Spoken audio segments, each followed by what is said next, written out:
చూడండి. పరిశుద్ధుడైన పౌలు గారు రాసిన హెబ్రీ పత్రిక 11వ అధ్యాయము 32 నుంచి చదువుతున్నాను. ఇకను ఏమి చెప్పుదును? గిద్యోను, బారాకు, సంసోను, యెఫ్తా, దావీదు, సమూయేలను వారిని గూర్చియు ప్రవక్తలను గూర్చియు వివరించుటకు సమయము చాలదు. వారు విశ్వాసము ద్వారా రాజ్యములను జయించిరి, నీతి కార్యములను జరిగించిరి, వాగ్దానములను పొందిరి, సింహముల నోళ్లను మూసిరి, అగ్ని బలమును చల్లార్చిరి, ఖడ్గద్వారను తప్పించుకునిరి, బలహీనులుగా ఉండి బలపరచబడిరి, యుద్ధములో పరాక్రమశాలులైరి, అన్యుల సేనలను పారదోలిరి. అలాగే 2వ లేఖన భాగము కొరింథీయులకు రాసిన 2వ పత్రిక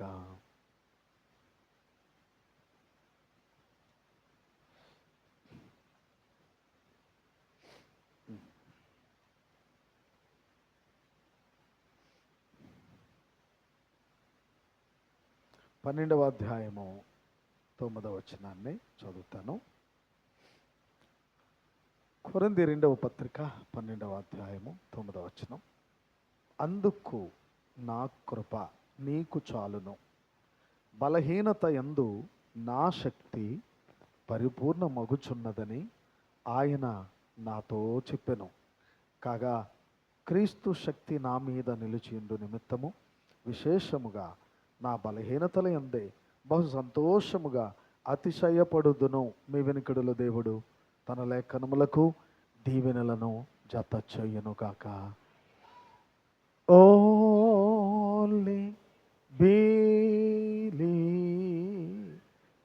only believe, all things are possible, only believe. వెనుకున్నవారు మాతో కలిసి Lord I believe, Lord I believe, all things are possible, Lord I believe, Jesus, yeah, amen.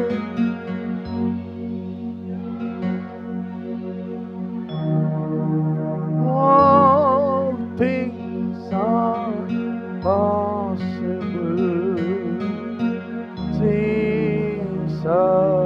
Savior, only believe, amen. Only believe, all things are possible, only believe.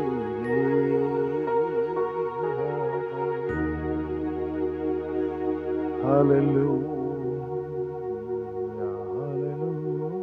సమర్పించుకుందామా? ప్రభా, ఈ ఉదయం నాతో మాట్లాడమని అడగండి. ఈ ఉదయం నన్ను దర్శించము. మీరు నన్ను దర్శించినట్లయితే నేను బాగుపడగలనయ్యా, నేను స్వస్థపడగలను, మారు మనసు పొందగలను. నువ్వు మాట్లాడితే నాకు పశ్చాత్తాపం కలుగుతుంది. మీరు మాట్లాడితే నేను దిద్దుకోగలను, సరి చేసుకోగలను. నువ్వు మాట్లాడాలి ప్రభువా. నాతోనే మాట్లాడమని అడగండి. నాతో నాతో నాతో మాట్లాడు ప్రభువా, నాతో మాట్లాడయ్యా. నీవు చూపిన ప్రతి మేళ్లకు ప్రతిగా, నీవు చేసిన కార్యాలకు ప్రతిగా నేను ఏమి చెల్లించగలను? నా రక్షణ పాత్రను చేతబుచ్చుకొని నీ నామమును గొప్ప చేయుటయే, కృతజ్ఞతలు చెల్లించుటే కదా ప్రభువా. ఆమేన్, హల్లెలూయా, హల్లెలూయా, ఆమేన్, హల్లెలూయా. గొప్ప తండ్రి, పరిశుద్ధుడా, హృదయాంతర్యములను పరిశోధించు దేవుడా. దేవా, నీ పాదాల దగ్గరకు వస్తా ఉన్నాం. ఇదిగో నీ బిడ్డలు నాయనా, వారు అర్పించిన ప్రతి కానుక అర్పణలవి నువ్వు చూసావు నాయన.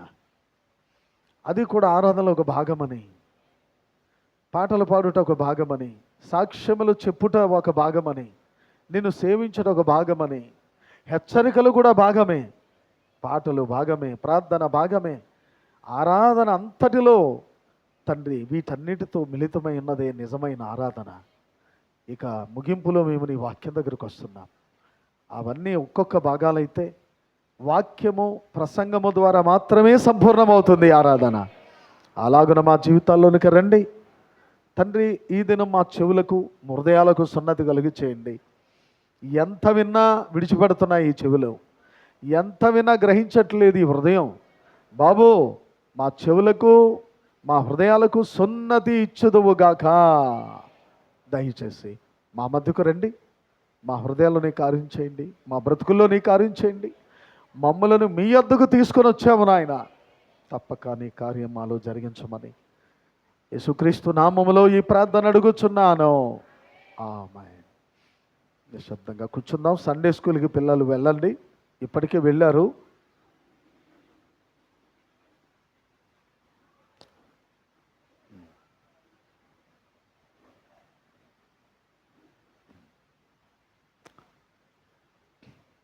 ఇక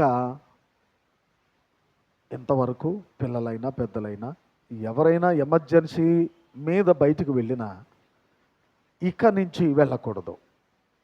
ఎందుకంటే పరిశుద్ధాత్మ ఎంతో దుఃఖపడతాడు ఆయన. అది చాలా ఆటంకం అన్నమాట దేవుని ఆత్మకి. ఇంకా ప్రసంగించేటప్పుడు మాట్లాడేది ప్రభు కనుక మనం శ్రద్ధగానే కూర్చోవాలి. దయచేసి ఎవరు అటు ఇటు వెళ్ళకూడదు, మాట్లాడకూడదు. అందరినీ ప్రేమిస్తున్నాను, మీరు కూడా నన్ను ప్రేమిస్తున్నారా? మనమందరం ఏకమై దేవుని ప్రేమిస్తున్నామా? మంచిది. God bless you. దేవుడు మీతో మాట్లాడుగాక. పరిపూర్ణ బలహీనత ద్వారా పరిపూర్ణ బలం, పరిపూర్ణ బలహీనత ద్వారా పరిపూర్ణ బలం అనే వర్తమానాన్ని ప్రవక్త మాట్లాడుతూ, మనము దేవుని యొద్దకు ఖాళీగా వచ్చినప్పుడు మాత్రమే నిండుగా వెళ్ళగలం. దేవుని యొద్దకు వచ్చేటప్పుడు మనలో ప్రతి ఒక్కరము ఖాళీగానే రావాలి. అప్పుడు మనలను నింపి నిండుగా దీవించి పంపించగలడు. మనము దేవుని యొద్దకు వచ్చుట మనకు ఎప్పటికీ చెడు కాదు. దేవుని యొద్దకు వచ్చుట ఎప్పటికీ మనకు ఆశీర్వాదమే కానీ దీవెనే కానీ అది మనకి ఎటువంటి తొందర కలుగు చేసేది కాదు. ఆరాధన అంటే కొంతమందికి లక్ష్యం ఉండదు. ఏం కాదులే, చక్కగా ఏదో ఒకటి తెచ్చుకొని సిద్ధపరచుకొని తింటూ భార్యాభర్తలు హ్యాపీగా ఉల్లాసంగా గడుపుతూ ఆరాధన పోతుంది అనే లక్ష్యము లేకుండా, అయ్యో బాధాకరమైన విషయం. అది దేవునికి ఆయన హృదయాన్ని గాయపరిచే విషయం. అది ఒక విశ్వాసి ఎల్లప్పుడూ దేవుని ప్రేమించేవాడుగా, దేవుని గణపరిచేవాడుగా తన జీవితంలోనే తన భాగమంతా దేవుని ఆరాధించడానికే సిద్ధపడాలి. మనం ఎల్లప్పుడూ బలహీనులుగా ఉంటేనే ఆయన మన బలవంతులుగా చేయగలడు. నాకు ఏమీ తెలియదయ్యా అంటేనే ఏమైనా నేర్పించగలడు ఆయన. అయ్యా నా దగ్గర ఏముంది, నేను ఇంకా నేర్చుకునేవాడిగానే ఉన్నాను, నేను వట్టివాడిగా ఉన్నాను అంటే నేను నింపి నిన్ను దీవించి వెళ్ళగలడు ఆయన. కొన్ని సమయాల్లోనట మనం ఇలాంటి సాకు చెప్తామంటాడు. ఏమంటున్నాడు? మనం మన బలహీనతను సాకుగా చెప్తాం. ఏంటి ఆ బలహీనత? మనం ఎంత పెద్దవారమో ఎంత గొప్పవారమో చెప్పుకొనగోరుదుము.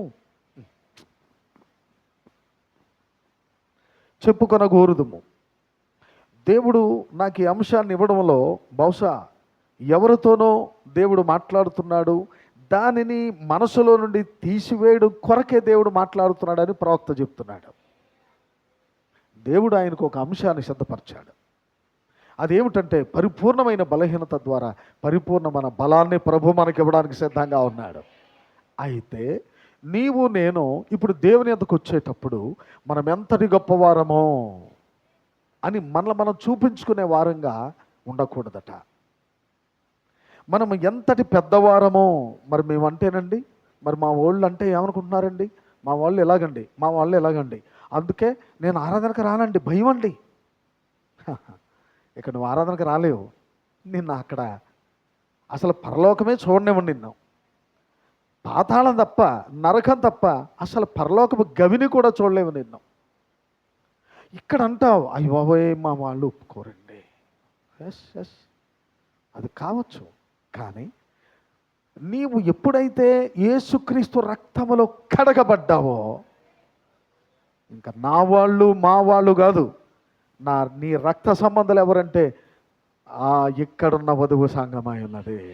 స్తోత్రం కలుగును గాక. వీళ్ళే అసలైన రక్త సంబంధులు. మరి మనకున్న రక్త సంబంధులు పెళ్ళిళ్ళు పేరంటాలకి పిలుస్తారు, మన ఇంటికి కూడా అప్పుడే వాళ్ళు పిలిస్తే వస్తారు పోతారు, అక్కడ వరకే. కానీ ఎవరితో నీ అనుబంధం, ఎవరితో నీ సహవాసం?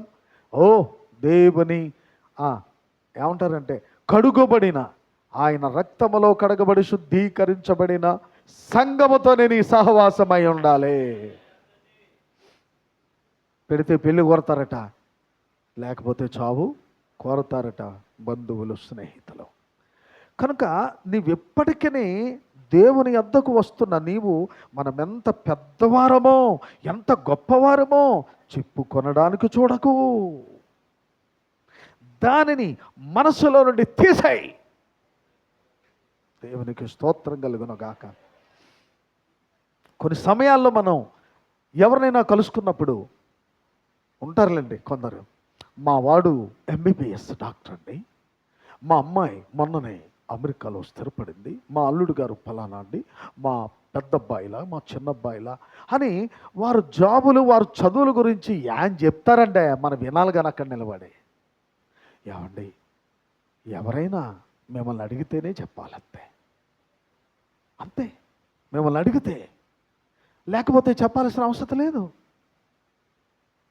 ఎందుకంటే నువ్వు ఎంత పెద్దవాడవు, ఎంత గొప్పవాడవో దేవునికి అవసరం లేదండి, లేదమ్మా, లేదయ్యా. అసలు గొప్ప ఏది, మంచి ఏది, ఘనత ఏది? నీకు ఇచ్చిన ఆయన వాక్యమే గొప్పదై ఉన్నది. మనం చేసే చిన్న చిన్న పనుల్లో మన తప్పులు ఏంటో గ్రహించడానికి, వాటిని చక్కదిద్దుకోవడానికి మనము ఆలయమునకు వచ్చేదము. ఎందుకు రావాలి ఆలయానికంటే? మా లూది గారిలాగా రావాలి 11 గంటలకి, అన్నీ ప్రారంభించేశాక, అన్నీ పూర్తయిపోయాక. ఎప్పుడైనా సరే వస్తే అలాగే రండి అందరూ, మా లూది గారిలాగా. నేను ఆవిడని గౌరవిస్తున్నాను. దేవునికి స్తోత్రం కలుగునుగా. రావాలి, వస్తే అలాగా రావాలి. పాటలు అయిపోయాక, సాక్ష్యాలు అయిపోయాక, ఇచ్చరుగులు అయిపోయాక, అందుకో ఆశీర్వాదం అంటే ఉన్నానండి ఇక్కడ, ఆశీర్వాదం అందుకోవడానికి వచ్చానండి అన్నాడంటే వెనకాల. అలా రాకూడదు. ఎల్లప్పుడూ కూడా దేవుని యొద్దకు ప్రారంభములోనే వచ్చి, ప్రభువా నాతో మాట్లాడు, నాతో మాట్లాడు, నాతో మాట్లాడని. ఇక చూడండి, యోహాను ఒక చక్కని ప్రార్థన చేస్తాడు. నేను పొగడ్డం లేదు, ఎందుకంటే నా ఆత్మీయ కుమారుడు. నేను తిట్టినా భరించాలి తను, నేను కోపడినా భరించాలి, నేను పొగిడినా భరించాలి. ఏంటి తెలుసా నాయన, దైవజనుడు సామ్యూయల్ ప్రసాద్ గారిని నువ్వు వాడుకోదేవా. ఈ ఉదయకాలం అనేక మంది వస్తారు నాయన నీ మందిరానికి. ఎవరితో ఏం మాట్లాడతావో అది నీకే తెలుసు దేవా. ముందుగా వచ్చి మీరందరూ అలాగను చేయాలి ప్రార్థన. మరి ఇప్పుడు చెప్పుల్లో కాళ్ళు చెప్పుల్లో పెట్టుకున్నట్టు హడావుడిగా శాలిమరాజు గారికి వందనాలు, గాడ్ బ్లెస్ యూ. లోపలికి వచ్చే బాబు, కుర్చీలు ఖాళీగా ఉన్నాయి, బయట ఏం కూర్చోవద్దు, లోపలికి రా. కనుక ప్రియమైన వారలారా, మనం ఎంత పెద్దవారమో, ఎంత గొప్పవాళ్ళమో అలా చెప్పుకోవడానికి రాబుద్దట. మనం ఎందుకు రావాలంటే మన తప్పులేమిటో తెలుసుకోవడానికి దేవుని దగ్గర రావాలంట మనం. మీకు తెలుసా, మీ గురించి మీ తప్పులు మీరు చూసుకున్నప్పుడు మీకు కనబడవు, నా పొరపాట్లను చూసుకుని నాకు కనబడవు. నాకు అంత మంచిగా ఉంటుంది, అంత తెల్లగా ఉంటుంది, అంత వైట్గా ఉంటుంది, అంతా కూడా వెలుగే. అబ్బో నేనంతా కరెక్టే. ఎప్పుడుಗೂ కాదు. మనం అందరము ఏదో పొరపాట్లో తప్పులో పడిపోతూ జారిపోతూ చివరికి ప్రతిరోజు యేసయ్య పాదాల దగ్గరికి చేరవలసిందే. ఎంతమంది ఇక్కడ ఉన్నారు ప్రియులారా? ప్రతి దినం ప్రతి సమయంలో యేసు పాదాల దగ్గరికి ఎందుకు పోవాలంటే సరి చేసుకోవడానికే. అందుకే అద్దము వలే నన్ను చూపును అని పాట పాడతాం. కత్తి వలె ఖండించును, అద్దము వలె నన్ను చూపును, సరిచూపును. అంటే అద్దము దగ్గరికి వెళ్ళేసరికి నీవు ఎలాగున్నావో, నీ ముక్కు మీద ఏముందో, నీ పెదవ మీద ఏముందో, కను రెప్ప మీద ఏముందో, నీ నొసటి మీద ఏముందో, నీ తల మీద ఏముందో అంతటిని చూపిస్తుంది అది. అలాగునా దేవుని సన్నిధికి రాగానే అందుకంటాడు 43వ పేరాలో, మనం చేసే చిన్న చిన్న పనులు ఉంటాయి, మన తప్పులేంటో గ్రహించుకోడుకుంటుకు ఇంకా చక్కగా పనులు చేయడానికి మనం ఆలయమునకు వచ్చేదము. మన బలహీనతలు, మన చెడు పనులు కనుగోడానికి తప్పక మనము రావాలేనో. ఎందుకు రావాలి? తప్పక మన బలహీనత ఏంటి, మన సమస్య ఏంటి, మన రోగం ఏంటి, పద్ధతి ఏంటి? ఇదిగో సహోదరి చెప్పింది. ఆమె అలా చెప్తుంటే నాకు బాధ వేసింది. ఎందుకంటే గత 2 వారాల క్రితం అద్భుతమైన సాక్ష్యం చెప్పి బలపడి గ్రాండ్గా మీటింగ్ పెట్టి మంచిగా దేవుడు వాడుకున్నాడు. కానీ ఈ రోజుల బలహీనరాలు అయింది. అందుకే చెప్తున్నాను, ఏ రోజున మనం ఎలా ఉంటామో మనకు తెలియదు. ఇప్పుడు ఆమె తల్లి లాంటిది, ఆ బిడ్డకు మరి నిజంగా మాట్లాడడానికి శక్తి కూడా లేదు. కానీ ఓపిక కూడగట్టుకొని వస్తూ ఉన్నామంటే అలా వస్తేనే దేవుడు మనం పట్టించుకుంటాడు. ఖచ్చితంగా రావాలి, ఖచ్చితంగా అలా మనం సంఘమునకు వచ్చటం వల్ల ఏమి ఎక్కువ పొందజాలమని నేను భయంతో హెచ్చరిస్తున్నాను. మన బలహీనతలు, మన చెడు పనులు కనుగొంటకి తప్పక మనం రావాలి. మనం ఎంత అల్పులమో గుర్తించాలంటే ఆమేన్ హల్లెలూయా. మనం ఎంత చిన్నవారమో అల్పులమో మనము గుర్తించాలంటే తప్పక ఆయన సన్నిధికి రావలసి ఉన్నది. బలహీనతలు, తిరస్కారాలు ఇవన్నీ మనకు జరగాలి. బయట లోకము చేత తృణీకరించబడాలి, విసర్జించబడాలి. దేవునికి కథానాయకులు అయ్యారంటే చాలామంది. ఎవరు వాళ్ళు? లోకము చేత తృణీకరించబడ్డ వాళ్ళు, లోకము చేత ఏసడించబడ్డ వాళ్ళే. తీసి పక్కన పెట్టండి. ఆనోకేం తెలుసు, మోసేకేం తెలుసు, ఏడ్చారు. ఆ ఏలియా గొంగలు కప్పుకుని కూడా అంట తీసి పక్కన పెట్టండి అన్నారు ఆ రోజుల్లో. నాహును పట్టించుకోలేదు, మోసేను పట్టించుకోలేదు, ఏలియా లాంటి దైవజనులు పట్టించుకోలేదు. వాళ్ళు లోకము చేత విసర్జించబడినప్పుడే ప్రపంచంలోనే చరిత్రగా మిగిలిపోయారండి. వాళ్ళు కథానాయకులు అయిపోయారు వాళ్ళు. దేవునికి స్తోత్రం కలుగును గాక. బయట లోకం ద్వారా సిద్ధించబడ్డ వాళ్ళు, అయోగ్యులమని ఎంచుకున్న వాళ్ళు అగ్రశ్రేణిలో నిలబడ్డారు, జయశాలురయ్యారు. మరి నిన్ను నీవు తగ్గించుకున్నప్పుడే లోకము ద్వారా చెప్పండి విసర్జించబడినప్పుడు. మాట్లాడతలేదు, కొంచెం చెప్పండి ఆమేనా చెప్పండి. ఏంటి? లోకం ద్వారా మనం విసర్జించబడాలి. ఏం తెలుసు నీకు భక్తి? మీకు అసలు వాక్యం ఏం తెలుదు, మీ పాస్టర్కి ఏం తెలుదు, మీ చర్చిలోకి రాకూడదు నేను అనుకుంటున్నాను. ఓకే, మంచిది మంచిది. నువ్వు క్షమించేయాలి, వారి కోసం ప్రార్థన చేయాలి. ఒక దినమందు జాన్ కెనడీ అనండి, అబ్రహాం లింకన్ ఓడిపోయి అనేక మార్లు ఓడిపోయి ప్రెసిడెంట్ అయ్యాడు. అబ్రహాం లింకన్ ఇంచుమించు 50 మార్లు పోటీకి, అదే ప్రెసిడెంట్ పోటీకి, అంటే ఎమ్మెల్యే ఎంపీలు ఇవన్నీ ఉండాలి. అలాగున మనకంటే ఎమ్మెల్యే ఎంపీలు ఉన్నారు. మరి అమెరికాలో సిస్టమ్ ఎలా ఉంటుందో తెలీదు. మొత్తం మీద అనేక మార్లు అతడు నిలబడేవాడు ఎలక్షన్లో. ఇంచుమించు 50 మార్లు తన జీవితంలో ఓడిపోయాడంట. కానీ తనకి ఒక విశ్వాసం ఉండిపోయింది, ఎప్పటికైనా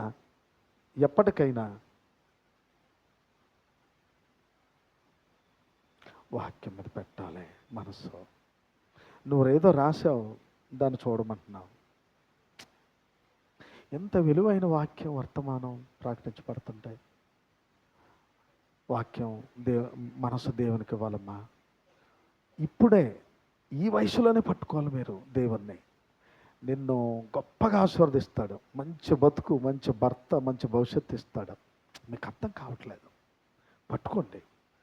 అస్సలు మీరు దేని మీద మనసు పెట్టకూడదు. అవన్నీ అలా పక్కన పడేయాలి. నోట్సులు, పెన్లు పక్కన. మీరు ఎప్పుడు నేను ఏమైనా రాసుకోమంటే రాసుకోవాలంతే. ప్రియమైన వారలారా, అనేక మార్లు ఓడిపోయినా తన తల్లందట చనిపోయే ముందు, ఒరే నాయనా, నీవు ఇప్పటికైనా మన దేశాన్ని ఏలుబడి చేస్తావురా అందంట. ఆమె ఒక విశ్వాసి. చిన్నతనంలో తన్ని సండే స్కూల్కి తీసుకెళ్తూ ఆమె, ఒరే బాబు, ఇప్పుడు నువ్వు బైబిలు ఎక్కడ కూడా విడిచిపెట్టకూడదో, మర్చిపోకూడదు, అది నీ చేతితో మెయ్యాలరా అన్నదంట. Amen, amen, amen, amen. అది నీ చేత్తోనే, నీ చేతిలోనే ఉండాలిరా బైబిలు అన్నదట.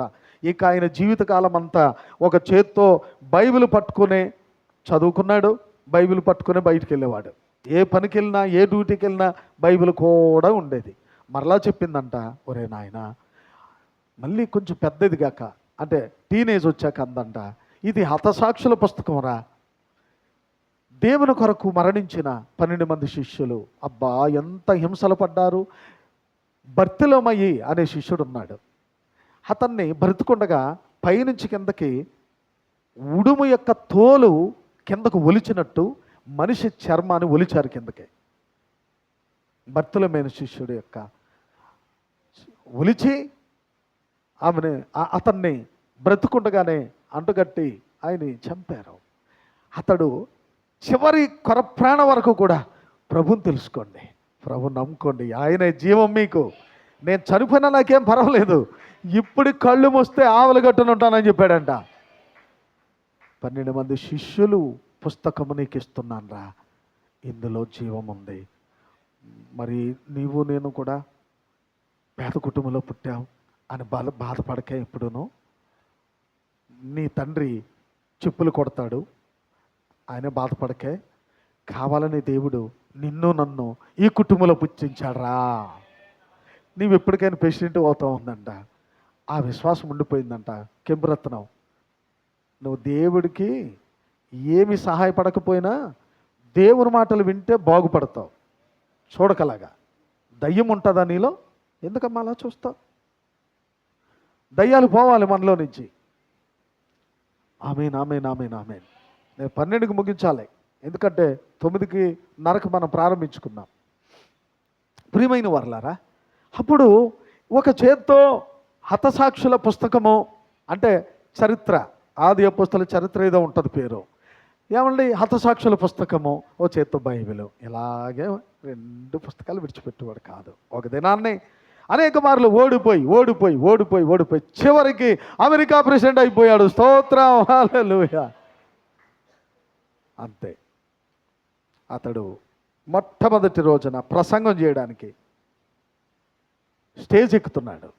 ఆ ఎక్కే ముందు ఆ ప్రక్కనే ఉంటారు కదా, ఏదో ఏంటంటే బొక్కేలు తీసుకొని, పూల గుచ్చాలు తీసుకొని విష్ చేయడానికి ఆ ప్రక్కన ఈ ప్రక్కన జనసందోహం నిలబడతారు. అతను స్టేజ్ మీదకి ఎక్కుతూ ఉండగా ఒక గర్విస్తున్నాడు. ఇక్కడ సామంతుడు, అతను చాలా ధనికుడు అనమాట. మరి ఆ ధనికుడికి ఆ ధనాన్ని బట్టి వస్తుందో, చదువును బట్టి వస్తుందో, కొంతమంది చాలా గర్వంగా ఉంటారండి. అసలు ఎందుకు గర్వపడాలి అంటాను నేను. అసలు ఎందుకు గర్వపడాలి? మన దగ్గర ఏముంది? ఎవరం మనం? అసలు ఏముందని మిడిసిపడాలి? ఏముందని గర్వపడాలి? కొంతమంది పిలిచిన మాట్లాడరు, ఏంటో అర్థం కాదు. వారికి ఉన్న అతిశయము, ఒకవేళ ఆస్తిపాస్తులు బట్టి, వెండి బంగారాలు బట్టి కొందరు లోకస్తులు గర్వంగా ఉండొచ్చు. మరి నీవు దేనికి? నీవెవరవు? విమోచించబడిన బిడ్డవు కాదా? వెలిగించబడిన బిడ్డవు కదా? అసలు సంఘ శాఖల్లోనే సంపూర్ణమైన వాక్యం లేదని తెలిసినప్పుడు, సంపూర్ణమైన వాక్యం ఇక్కడ ఉందని తెలిసినా తెలియగానే నీవెంత కిందకు వచ్చేయాలి. దేవునికి స్తోత్రం కలుగును గాక. ప్రతి ఒక్కరిని ప్రేమించాలి. నీ ప్రక్కనున్న సహోదరి ఎంత పేదరాలైనా సరే, ఎంత దీనురాలైనా సరే ప్రేమిస్తూ సాగిపోండి. సోదరులారా, అదే ఒక దినాన్ని ఆవలుగట్టును మనం చూస్తాము. ప్రవక్త చెప్తాడు ఈ వర్తమానంలో, ఇవన్నీ నేను చెప్పేవన్నీ వర్తమానంలోనే. నీవు రోడ్డు వెంబడి ఒక అనామకురాలు వెళ్తూ ఉంటుంది, అనామకుడు వెళ్తూ ఉంటాడు, నువ్వు పట్టించుకో, ఏంటి పాపం ఏమైందో అని అనుకునే వెళ్ళిపోయావా? నీ ఎదురుకుండగా నీ వంటి నీకంటే ఉన్నతమైన వారిని దృష్టి పెడతావు, వాళ్ళెవరూ అక్కడ కనపడరట. నీవు ఒక దినాన్ని అనామకులుగా, ఎందుకు పనికిరాని వారుగా చూసావే, ఆలోచించావే, తలంచావే. అలాంటి వ్యక్తులు అక్కడ మనకు కనబడతారట. చప్పలు కొడుతూ ప్రభువును స్తుతిద్దాం. ప్రవక్త చెప్పాడంట, ఆయన చూశాడు అక్కడ. ఎంతమంది ఆమె చెప్పగలరు? చూశాడు ఆయన. అంచేత ఎవరిని మనం వట్టివారిగా, వ్యర్థులుగా చూడకండి. వారు ఎంతటి పేదవారైనా భక్తి చేస్తే మేము ప్రేమించగలమండి. మీరు ఏమనుకున్నా సరే. వారు గొప్పవారు, చిన్నోళ్ళు, పేదోళ్ళు అని మేము చూడమండి. ఎందుకంటే ఆ మనసు నాకు ఉంది, నా భార్యకు ఉంది. నేను ఇప్పుడు డబ్బా చెప్పట్లేదు సుమా, భక్తి గురించి మాట్లాడుతున్నా. ఎవరైనా ఎంత పేదరాలైనంత ఎంతటి చదువు లేని వ్యక్తి అయినా భక్తి చేశాడనుకోండి, వాక్యాన్ని ప్రేమించాలనుకోండి, వాళ్ళని మేము ప్రేమించగలం, వాళ్ళతో మేము సహవాసం చేయగలమమ్మా. ఇంకా తర్వాత మీ ఇష్టం, మీరు ఏమనుకుంటారు అనుకోండి. అందరినీ ప్రేమిస్తాం, మీ అందరి కోసం ప్రార్థిస్తాం. అందుకే దేవుడు ఇక్కడ నిలబెట్టుకున్నాడు. కానీ మరి ఎక్కువగా ఎవరితో మేము సహవాసం చేయగలమంటే, వాళ్ళు తూలిపోతున్నా, వాళ్ళు పడిపోతున్నా, అయ్యా నేను బతకలేకపోతున్నానండి, నా కోసం ప్రార్థించేయండి అని చెప్తున్నా. పిల్లరా, భక్తి మీద శ్రద్ధ పెట్టేవారిని, దేవుడంటే పడి చచ్చేవారిని ప్రేమించగలం. వారికి మా ప్రార్థన సహకారం ఎప్పుడూ ఉంటుంది.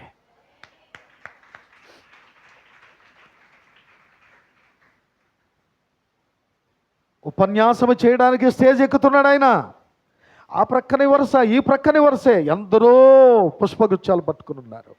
ఈలోగా ఒక అహంకారి ఏమంటున్నాడు తెలుసా? హలో, ఈ రోజున ప్రెసిడెంట్ అయ్యావని గర్వించబోకు, నీ నీ తండ్రి చెప్పులు గుట్టుకునేవాడన్న సంగతి మర్చిపోకన్నాడంట. ప్రెసిడెంట్ అయిపోయాడు ఆయన. ఖచ్చితంగా ఆయన వెళ్ళి కూర్చున్నాడు. ఆహ్వానించారు. ఇప్పుడు మన ప్రెసిడెంట్ గారు మన దేశానికి ప్రెసిడెంట్ అయ్యాడు. ఆయన మన పరిపాలన చేయబోతున్నాడు. ఆయన ప్రమాణం చేసిన తర్వాత మనతో మాట్లాడతారని చెప్పాడు. ఆయన ప్రమాణం చేశాడు, మాట్లాడడానికి నిలబడ్డాడు. తన చేతుల అధికారం ఉంది, బలం ఉంది, సైనిక బలమంతా తన వెనుకే ఉంటుంది, గవర్నమెంట్ అంతా తన వెనుకే ఉంటుంది. ఒక వ్యక్తి అతను అవమానపరిచాడు. నీ తండ్రి చెప్పులు గుట్టుకునేవాడు అనే సంగతి మర్చిపోకన్నాడు. గర్వంతో మాట్లాడాడు. అతను ఏమైనా చేయగలడు, సరసాల్లో వేయించగలడు, తప్పుడు కేసులు పెట్టించగలడు, ఏమైనా చేయగలడు. అలా చేయలేడు. అతడు ఒక నిజమైన క్రైస్తవుడు. శక్తి, బలం, అమెరికా పౌరసత్వం అతనికి ఉంది. అతను ఒకరిని రమ్మంటే వస్తాడు, ఒకరిని పొమ్మంటే పోతాడు. కానీ అలాగా అనుకోలేదు ప్రెసిడెంట్. ఏమన్నాడు? ప్రసంగం మొదలుపెట్టాడు. దేవునికి వందనాలు చెప్పాడు.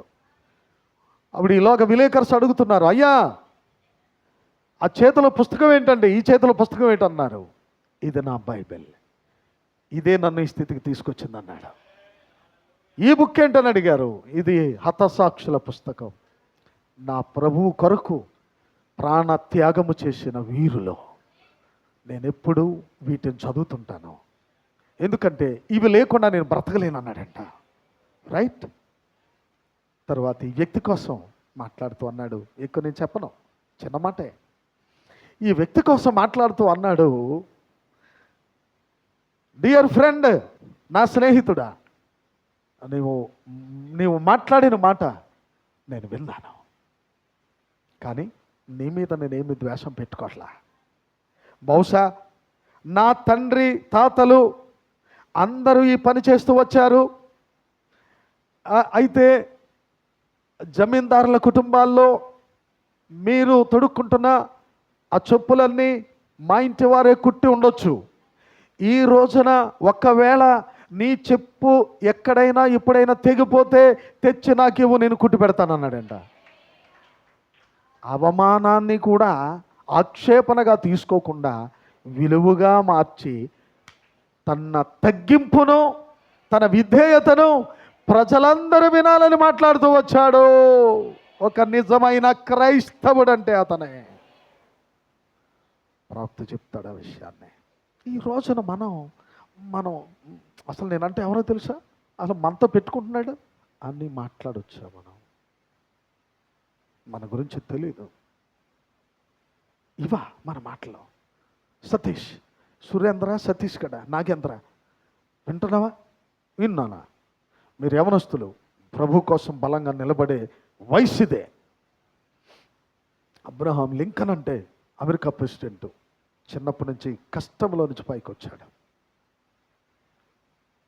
ఎప్పుడైనా గర్వంగా మసులుతున్నామంటే, గర్వంగా మాట్లాడుతున్నామంటే, కళ్ళు నెత్తి మీదకి వచ్చినాయి అంటే సంథింగ్, అతడు దేవుని ఎడబాసి ఉండాలి, లేదా హృదయంలోనికి సాతానైనా ప్రవేశించుండాలి.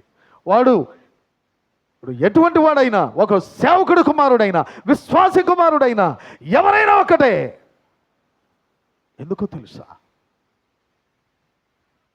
దేవుని ప్రేమ ఎల్లప్పుడూ తగ్గింపునిస్తుంది తప్ప, దేవుని వాక్యం ప్రతి మనిషిని విధేయతలోనికి తీసుకొస్తా తప్ప అతన్ని డంబముగా మాట్లాడేలా చేయదు, గర్వంగా మాట్లాడేలా, అతను చెడిపోయేలా ప్రవర్తించేలాగా మన పరిశుద్ధాత్మ చేయనే.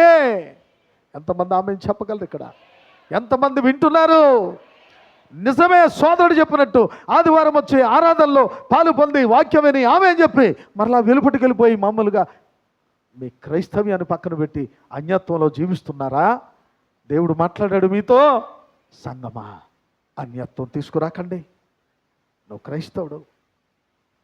అతడు ఆక్షేపణను, అవమానాన్ని కూడా అతడు రోషంగా తీసుకోకుండా, డియర్ ఫ్రెండ్, నువ్వు ఎప్పుడైనా నీ చెప్పులు కానీ తెగిపోతే తీసుకురా, నేను కుట్టిస్తాను నీకు. అమెరికా ప్రెసిడెంట్ మాట్లాడుతున్నాడు. ఎంత తగ్గింపు, ఎంత విధేయత! ఎప్పుడైనా కుల ప్రస్తావన, మత ప్రస్తావన మీరు ఎవరైనా తీసుకొచ్చినా జాగ్రత్త సుమా, ఆవలగట్టుకు వెళ్ళలేరు. కొన్ని కూటాలకు వస్తారు కొంతమంది, కొన్ని కూటాలకు రారు. కారణం ఏంటి?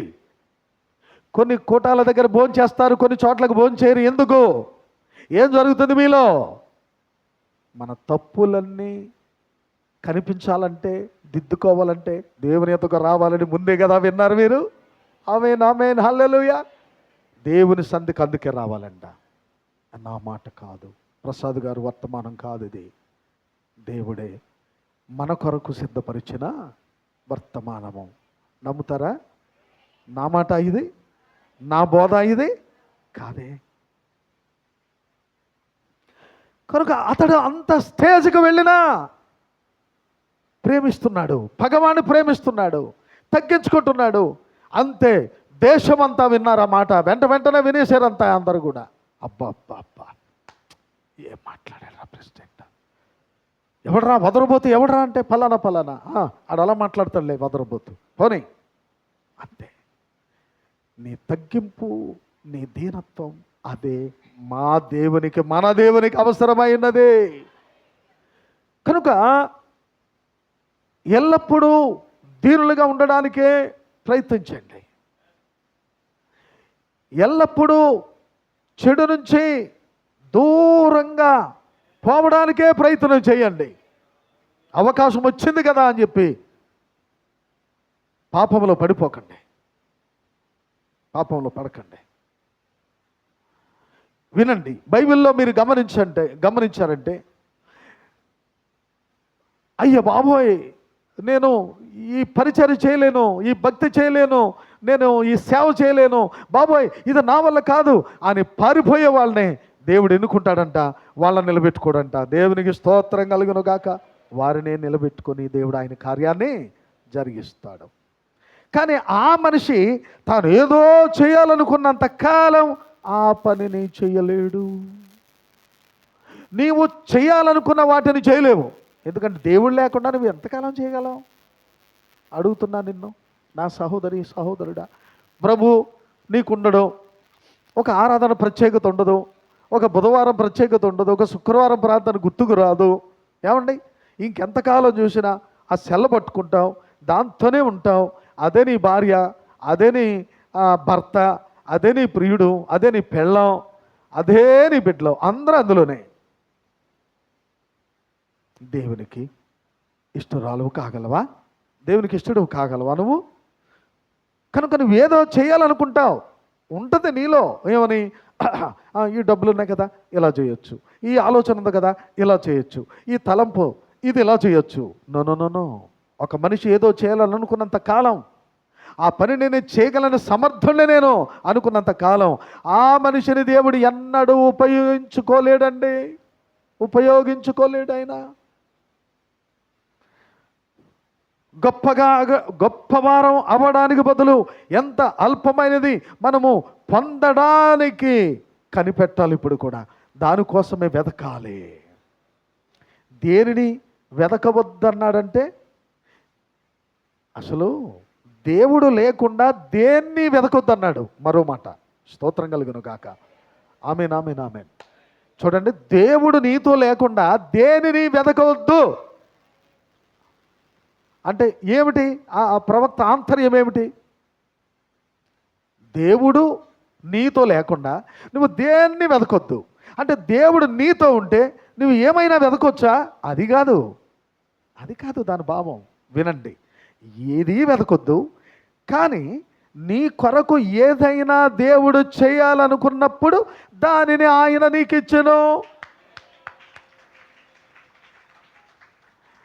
నువ్వు వెతకక్కర్లా. ఇక్కడ పడిగాపులు పడి తాపత్రయపడి ఎలాగైనా సరే అది నేను పొందాలి, అది నేను కొనేయాలి, అది నేను చేసేయాలి, అది సంపాదించాలి, అలా చేయాలి, ఇలా చేయాలి, డుష్యం. దేవుడు లేకుండా నీవెన్నడూ దేనిని వెతకొద్దు.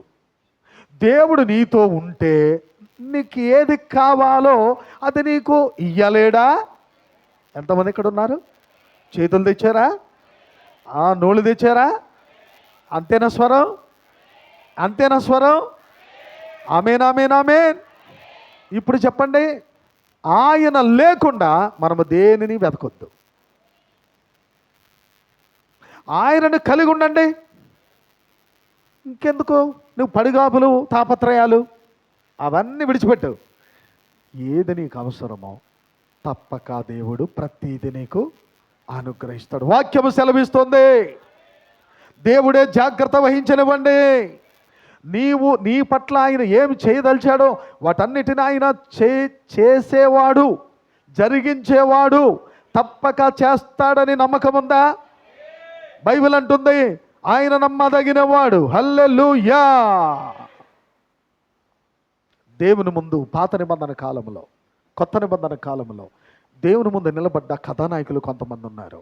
ఎవరు వాళ్ళంటే, తమ జీవితాలను గొప్పవారే, తెలివైన వారే, చురుకైన వారే, జ్ఞానవంతులే, శూరులే, కానీ వాళ్ళు దేవుని ముందు పూర్తి బలహీనలైపోయారు. అందులో మోషే మనకు కనబడతాడు, పౌలు గారు కనబడతాడు. మోషే చాలా తెలివైనవాడు, జ్ఞానవంతుడు. తన మీద ఉన్నవన్నీ, తన లోపల ఉన్నవన్నీ పూర్తిగా దేవుడు తీసివేస్తే తప్ప మోషేతో దేవుడు మాట్లాడలేకపోయాడు. చివరికి మోషే కొండ మీద అంటున్నాడు, నేను వెళ్ళలేను, నీకు నమస్కారం, నన్ను విడిచిపెట్టు. ఓ దేవుడా, నీ ప్రజల్ని పరిపాలించడం నా వల్ల కాదు, నడిపించడం నా వల్ల కాదు, వారికి బోధించడం నా వల్ల కాదు, చేయలేనా పని. 7 విషయాలట, 7 సంగతుల్లో అతడు తప్పించుకోవడానికి ప్రయత్నం చేశాడట. ఎవరు? గొప్ప ప్రవక్త మోషే. ఆమేన్. ఇక్కడే ఉన్నారా? 7 బలహీనతలు చూపించాడంట. ఎవరికి? దేవునికి. ఏమని? నీ సేవకో దన్నం, నీ ప్రజలకో దన్నం, నేను మాత్రం వెళ్ళలేను బాబోయ్. ఎవరితను? మహాజ్ఞాని, మహామేధావి, ఒక శూరుడు, బలవంతుడు, ప్రజ్ఞ గలవాడు. ఫరో తర్వాత ఫరో ఇతడే. ఐగుప్తుకు మహా బలమైనటువంటి కథానాయకుడు అతనే. కానీ అతడు, చూడండి, కొన్ని విషయాలు చదువుతున్నాను. అతడు వాస్తవంగా మానవ బలహీనతలను చూపిస్తున్నాడు దేవునికి. దేవుడేమో పిలిచాడు అతన్ని సేవకి, రావయ్యా నా సేవ చేయన్నాడు. బాహోయ్, నా వల్ల కాదు. ఎందుకు కాదు? నువ్వెందుకు చేయలేవు? వినండి. మొదటి బలహీనత, వర్తమానము నా దగ్గర లేదు కదా అని సాగు చెప్తున్నాడు దేవునికి. నా దగ్గర వర్తమానం ఉంటే కదా ప్రజల దగ్గరికి పోవడానికి నేను అన్నాడు. కొంతమంది తెలివిగానే ఏదో చెప్తున్నారు అనుకో, వర్తమానం మాకు అర్థం కావట్లేదు. మరి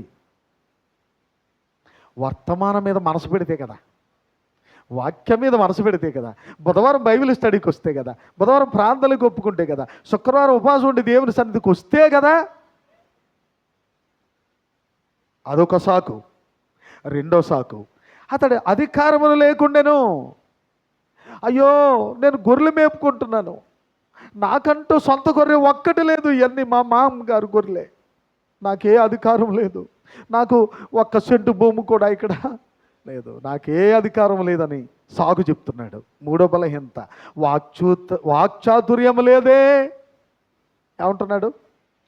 నేను నీ ప్రజల ముందు నిలబడ్డానికి, ఆమేన్ ఆమేన్ ఆమేన్, నీ ప్రజల ముందు నిలబడ్డానికి మాటలు రావే నాకు అంటే నత్తివాడట. ఒప్పుకుంటున్నాడు, వాక్చాతుర్యం లేదు నాకు ప్రభువా, నేను వెళ్ళలేను. సర్దుబాటును చేసుకోలేని స్థితి. నా భార్య కోపదారురాలు, నేను ఆమెతో భరించలేకపోతున్నాను, ఆమెతోనే సర్దుబాటు చేసుకోవడం కష్టమైపోతుంది నాకు. ఇంకా అటువంటప్పుడు మళ్ళీ నువ్వు ఈ సేవ అన్నావంటే, నేను ఇంటికి వెళ్ళి చెప్పానంటే నన్ను తరిమి కొడుతుందేమో, జాదబాబు ఈ సేవ వద్దు, నాకు ఈ పిలిపొద్దు అంటున్నాడు. ఇంకా చూడండి, ఐదవది, విజయము లేకుండేను.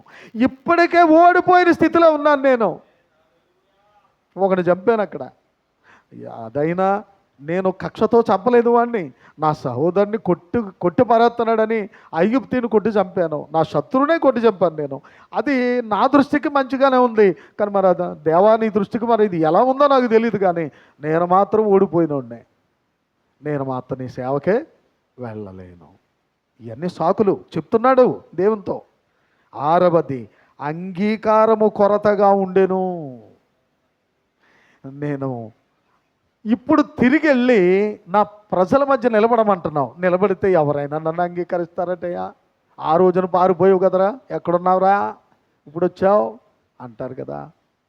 ఐగుప్తీయులు కనబడితేనే రే, అప్పుడు మనోడు చంపేసి వెళ్ళిపోయి ఇటు వచ్చేసాడు రా నరహంతకుడు అని ఆళ్ళు పట్టుకుంటారు కదా. నాకు అంగీకారం లేదు, ఎవరు నన్ను అంగీకరిస్తారు, ఎవరు నన్ను చేర్చుకుంటారు? చివరికి నేను నత్తి పెదవులు గలవాడను. అప్పుడు 7 సంపూర్ణంగా చెప్పేస్తే ఇంకా నాకు వదిలిపోయింది అనుకున్నాడు అంతే. అంటే ఇంక దేవుడు నన్ను పిల్లడం ఎవరినొకరు ఎన్నుకుంటాడు, ఎవరొకరి ద్వారా చేయించుకుంటాడు. నిజమే, ఎవరి ద్వారా అయినా చేయించుకుంటాడు, కానీ నిన్ను పిలిచినప్పుడు నీ పని నువ్వు చేయాల్సిందే. దేవునికి స్తోత్రం కలుగును గాక. సత్యదేవమ్మ గారు వచ్చారు, నడవలేక ఆవిడ స్థానం ఆవిడదే. ఇక్కడ ఇంకా కొంతమంది వృద్ధులైన తల్లులు నడవలేక వచ్చారు, వారి స్థానము వారిదే. నీ స్థానము నీదే. నీ స్థానాన్ని భర్తీ చేసేవారు ఇంకెవరు ఉండరు ఇక్కడ. నీ స్థానంలో నీవే కనబడాలి, నీ స్థానంలో నువ్వు ఉండి నువ్వు ఆరాధించాలంతే. మోసే 7 మార్లు సాకులు చెప్పి, బాబోయ్ నీకు నమస్కారాలు బాబు, దయచేసి నన్ను విడిచిపెట్టేమంటున్నాడు ఆ మండుచున్న పొద దగ్గర. కానీ దేవునికి అతడే కావాలి.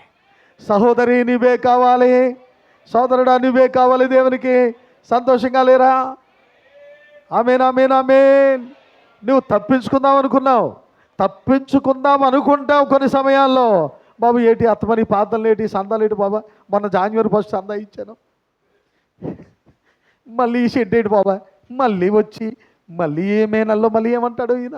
ప్రియులారా, నా కోసం కాదు, కేవలం మనందరం కూడుకొని వస్తున్నాం మన సమాజ మందిరాన్ని బాగు చేసుకోవడానికి. మందిరం బాగుంటే మనం బాగుంటాం, ఆ పెచ్చులు ఊడిపోతూ ఉంటే నీళ్లు గారుతూ ఉంటే అప్పుడు మనకే ఇబ్బందికరము. కనుక దేవుని సేవ చేసే ప్రతివాడు నిశ్చయముగా దీవించబడతారు. మిమ్మల్ని అస్తమాను దీవెనలు ఆశీర్వాదాలు అన్న నేను, అందుకే మీకు అర్థం కావట్లేదు, అది వచ్చిన సమస్య.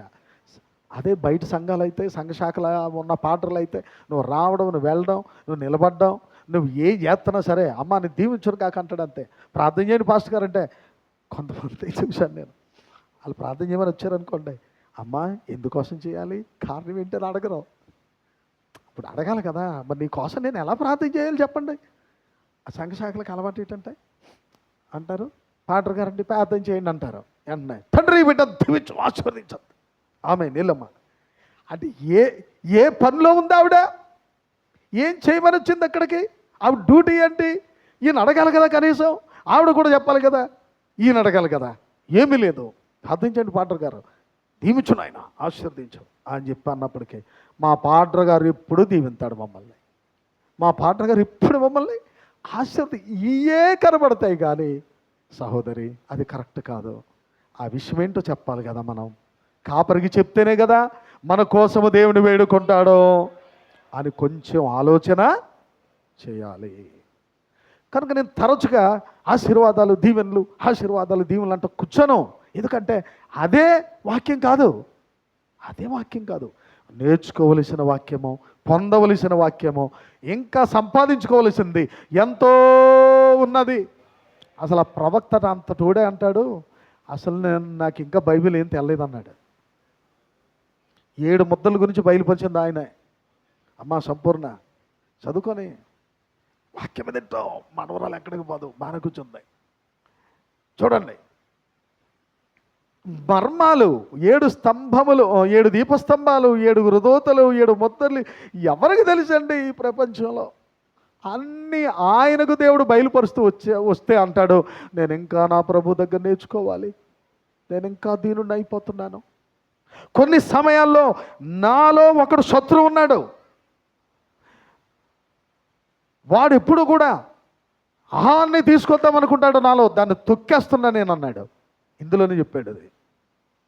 నాకు విరోధం ఉన్నాడు నాలో ఒకడు, అతని పేరే విలియం బ్రెన్నాం అన్నాడు. స్తోత్రం చెప్పండి, ఆమేన్, హల్లెలూయా. నాకు ఒకడున్నాడు లోపల, అతను నన్ను ఎప్పుడు కూడా హాని తీసుకొచ్చి, లేకపోతే నాలో ఏదో దేవునికి విరోధంగా నన్ను నడిపించాలని చూస్తూ ఉంటాడు. నా శత్రువు ఎవరు కాదు, నా శత్రువు అపవాది, మనుషులు, సాతాను దూతలు, ప్రెసిడెంట్లు ఎవరు కాదు, నా శత్రువు నాలోనే ఉన్నాడు అన్నాడు. మీ శత్రువు మీలోనే ఉన్నాడు. మీరు చూడండి ఒకసారి, ఆలోచించుకోండి ఒకసారి. మీ శత్రువే మీలోనే ఉన్నాడు. అమ్మా లోపట ఉందండి, ఈ శత్రువు లోపటే ఉన్నాడు. ఇక్కడ ఇంత అద్భుతమైన వర్తమానం వింటావా, బయటికి వెళ్ళగానే చెప్పలే ఎంతమంది వెళ్తారు ఎవరికి తెలుసు అన్నావు, అదే నీ శత్రువు. ఎవరికి తెలుసు చెప్తాడు. 3 సార్లు బాప్తిజం పొందాడంట. ఆయన పొందాడని మళ్ళీ నేను కూడా పొందాలంట. పొందనమ్మా, నువ్వు పొందకో, నేను బలవంతం చేసింది ఎవడు, అదే నీ శత్రువు. సంఘశాఖలకు వెళ్ళి ఏమి నేర్చుకుంటావు అంటే, నేను వెళ్తాను, నా బంధువు, ఆ బంధువు దగ్గరికి పోవచ్చు కదా. ఇంకా వర్తమానం ఏం అర్థం అవుతుంది నీకు? ఓ ప్రక్కనేమో శాఖ భోజనం, ఓ పక్కనే వర్తమాన భోజనం, ఏమి ఎక్కుద్ది? డైజెషన్ అవ్వదు. కరెక్ట్గా ఏదో ఒక పరిపూర్ణమైన చక్కటి ఆహారం నీలో పడతా ఉంటే అదే నిన్ను వృద్ధి చేస్తుంది. స్తోత్రం కలుగునుగాక. ఎందుకంటే నువ్వు తినే భోజనంలోనే ప్రోటీన్స్, విటమిన్స్ అన్నింటినీ దేవుడు సిద్ధం చేసేసాడు. ఓకేనండి. ఒక దినమందు ప్రవక్త బ్రెన్నాం తల్లి ఈ మాట చెప్పిందండి. అలాగే మీ తల్లిదండ్రులు మీతో చెప్పడానికే ఆశ పెంచుకోండి, ఆశ కలిగి ఉండండి. ఒక దినమందు తల్లి చనిపోతూ బ్రెన్నాం గారి తల్లి అంటుంది, బిల్లి నేను నిన్ను నమ్ముతున్నాను రా, దేవుడు నిన్ను వాడుకుంటున్నాడని. నీవు నా ఆత్మీయ బలము, నీవు నా ఆత్మీయ కుమారుడు అనలేదు. ఎందుకంటే సేవకుడు నమ్ముతుంది. ఎక్కడే ఉన్నారా? సేవకుడని నమ్ముతుంది, దైవజనుడని నమ్ముతుంది, ప్రవక్త నమ్ముతుంది. బిల్లి నేను నిన్ను నమ్ముతున్నాను, దేవుడు నీతో ఉన్నాడని. నీవు నా ఆత్మీయ బలము, నీవు నన్ను దేవుని యొద్దకు నడిపించావు. నీ తల్లి నీ తండ్రి ఈ మాట చెప్పగలగాలి నీ జీవితంలో. నా తల్లి చనిపోతూ అంది, వర్తమానం తెలీదు. అరే చంటోడా, దేవుడు నిన్ను దీవిస్తాడు రా అంది, దేవుడు నిన్ను వాడుకుంటాడు రా అంది, నువ్వు గొప్పవాడు అవుతావు రా అంది. ఆ 3 మాటలే. దేవుడు నిన్ను విడిచిపెట్టాడు రా, దేవుడు నీతో ఉంటాడండి. నిజంగా దేవుడు ఎవరితో ఉంటాడో వాడికి అన్నీ శ్రమలేనండి. అది నేను నా జీవితంలో నేను చెప్పగలను. శ్రమలు, నిందలు, అవమానాలు, హేళన. అబ్బా, దేవుడు ఏ వ్యక్తితో అయినా ఉన్నాడు అంటే అదే ఫలితం, అదే గుర్తు. ఎందుకంటే ఈ మోషే నేను బాబోయ్ నేను చేయను అని వెనక పరుగుపోతుంటే దేవుడు పిలిచాడు, సేవకు తీసుకొచ్చాడు. చూడండి 40 సంవత్సరాల్లో ఎన్ని మాటలు పడ్డాడో, ఎన్ని ద్వేషాలకు గురయ్యాడో. అందుకే ప్రవక్త అన్నాడు, దేవుని మార్గం అంటే పూల పానుపు కాదు, ముళ్ళబాట అన్నాడు. సీమోను, వింటున్నావా? ప్రియమైన వారలారా, తల్లి చెప్పగలగాలి, బిల్లి నేను నిన్ను నమ్ముతున్నాను, నువ్వు దేవుని సేవకుడు అని. నీవే నా ఆత్మీయ బలం, నీవు నన్ను దేవుని ఎద్దకు నడిపించావురా. ఆమె ఎవరు? కేథలిక్ క్రైస్తవురాలు. ఎక్కడికి నడిపించాడు? వాక్యము దగ్గరకు. పిల్లలు వాక్యం దగ్గరికి రండి, యవన బిడ్డలు వాక్యం దగ్గర రండి, పెద్దలారా చిన్నలారా, నా సహోదరి సహోదరులారా, తల్లులారా, సోదరులారా, వాక్యం దగ్గరికి రండి. ఎవరైనా వాక్యం దగ్గరికి తీసుకురండి. వారు చెప్పగలగాలి, ఆ బాబేనండి నన్ను వాక్యం దగ్గర తీసుకొచ్చాడు, ఆ సహోదరేనండి నన్ను దేవుని యొద్దకు నడిపించింది. ఇది అవసరమా? పాస్టర్ గారు బిల్లి చెప్పడానికి, ప్రవక్త చెప్పడానికి అవసరం అంటే అవసరమే. ఇది నీ జీవితంలో పనిచేయచ్చు, నా జీవితంలో పనిచేయచ్చు. దేవునికి స్తోత్రం కలుగును గాక. ఎందుకంటే ఆయన అంటాడు, మేము పుట్టుకతో కాథలిక్కులం, ఐరిష్ వారం మేము, కానీ ఆ తరువాత ఆ ప్రాంతాన్ని విడిచిపెట్టి మరొక ప్రాంతానికి వెళ్ళాం, అక్కడ బాప్టిస్టు సంఘానికి వెళ్ళామని చెప్పాడు. అంచేత పుట్టుకలో కేథలిక్కులు, తర్వాత పెద్దోడైన తర్వాత బ్యాప్టిస్టులోకి వచ్చాడు. అప్పుడు ప్రభు ఏం చేశాడు? నాయనా నువ్వు కేథలిక్కువు కాదు, నువ్వు బ్యాప్టిస్టువు కాదు, వాక్యానివి. ఆమేన్, హల్లెలూయా. నిన్ను నన్ను వాక్యముగా చూడాలనుకుంటున్నాడు ఆయన. ఆయన చూపు చెడ్డది కాదు, ఆయన చూపులో తేడా లేదు. నువ్వు వాక్యంగా మారేలోనే ఉంటా తేడా, నీలోనే తేడా తప్ప, నాలోనే తేడా తప్ప. ఆయన చూపు కరెక్టే, ఆయన మాట కరెక్టే, ఆయన ఆశ కరెక్టే, ఆయన వాంఛ కరెక్టే. ఏమనుకుంటున్నాడు ఆయన? నిన్ను నన్ను వాక్యముగా చూడాలనుకుంటున్నాడు. చెప్పండి ఆమేనని, చెప్పండి, స్తుతులు చెప్పండి, హల్లెలూయా చెప్పండి, ఆమేన్ చెప్పండి. మీరు మౌనంగా ఉంటే రాళ్ళు కేకలేస్తాయి ఇక్కడ. సోదరుడా, సోదరి, దేవుని ఆత్మ నిన్ను దేవుని వాక్యములోనికి తీసుకొని వెళ్ళినంత కాలము నీ చేతిలో ఏదో ఉన్నట్లే.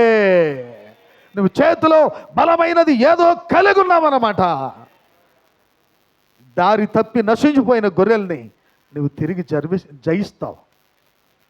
దారి తొలగిపోతున్న గొర్రెల దగ్గరికి వెళ్ళి మాట్లాడతావు, ఇది నీకు కరెక్ట్ కాదు. ఎంతమంది ఉన్నారు ఇక్కడ? ఎవరైనా ఉన్నారా అలాంటి వాళ్ళు?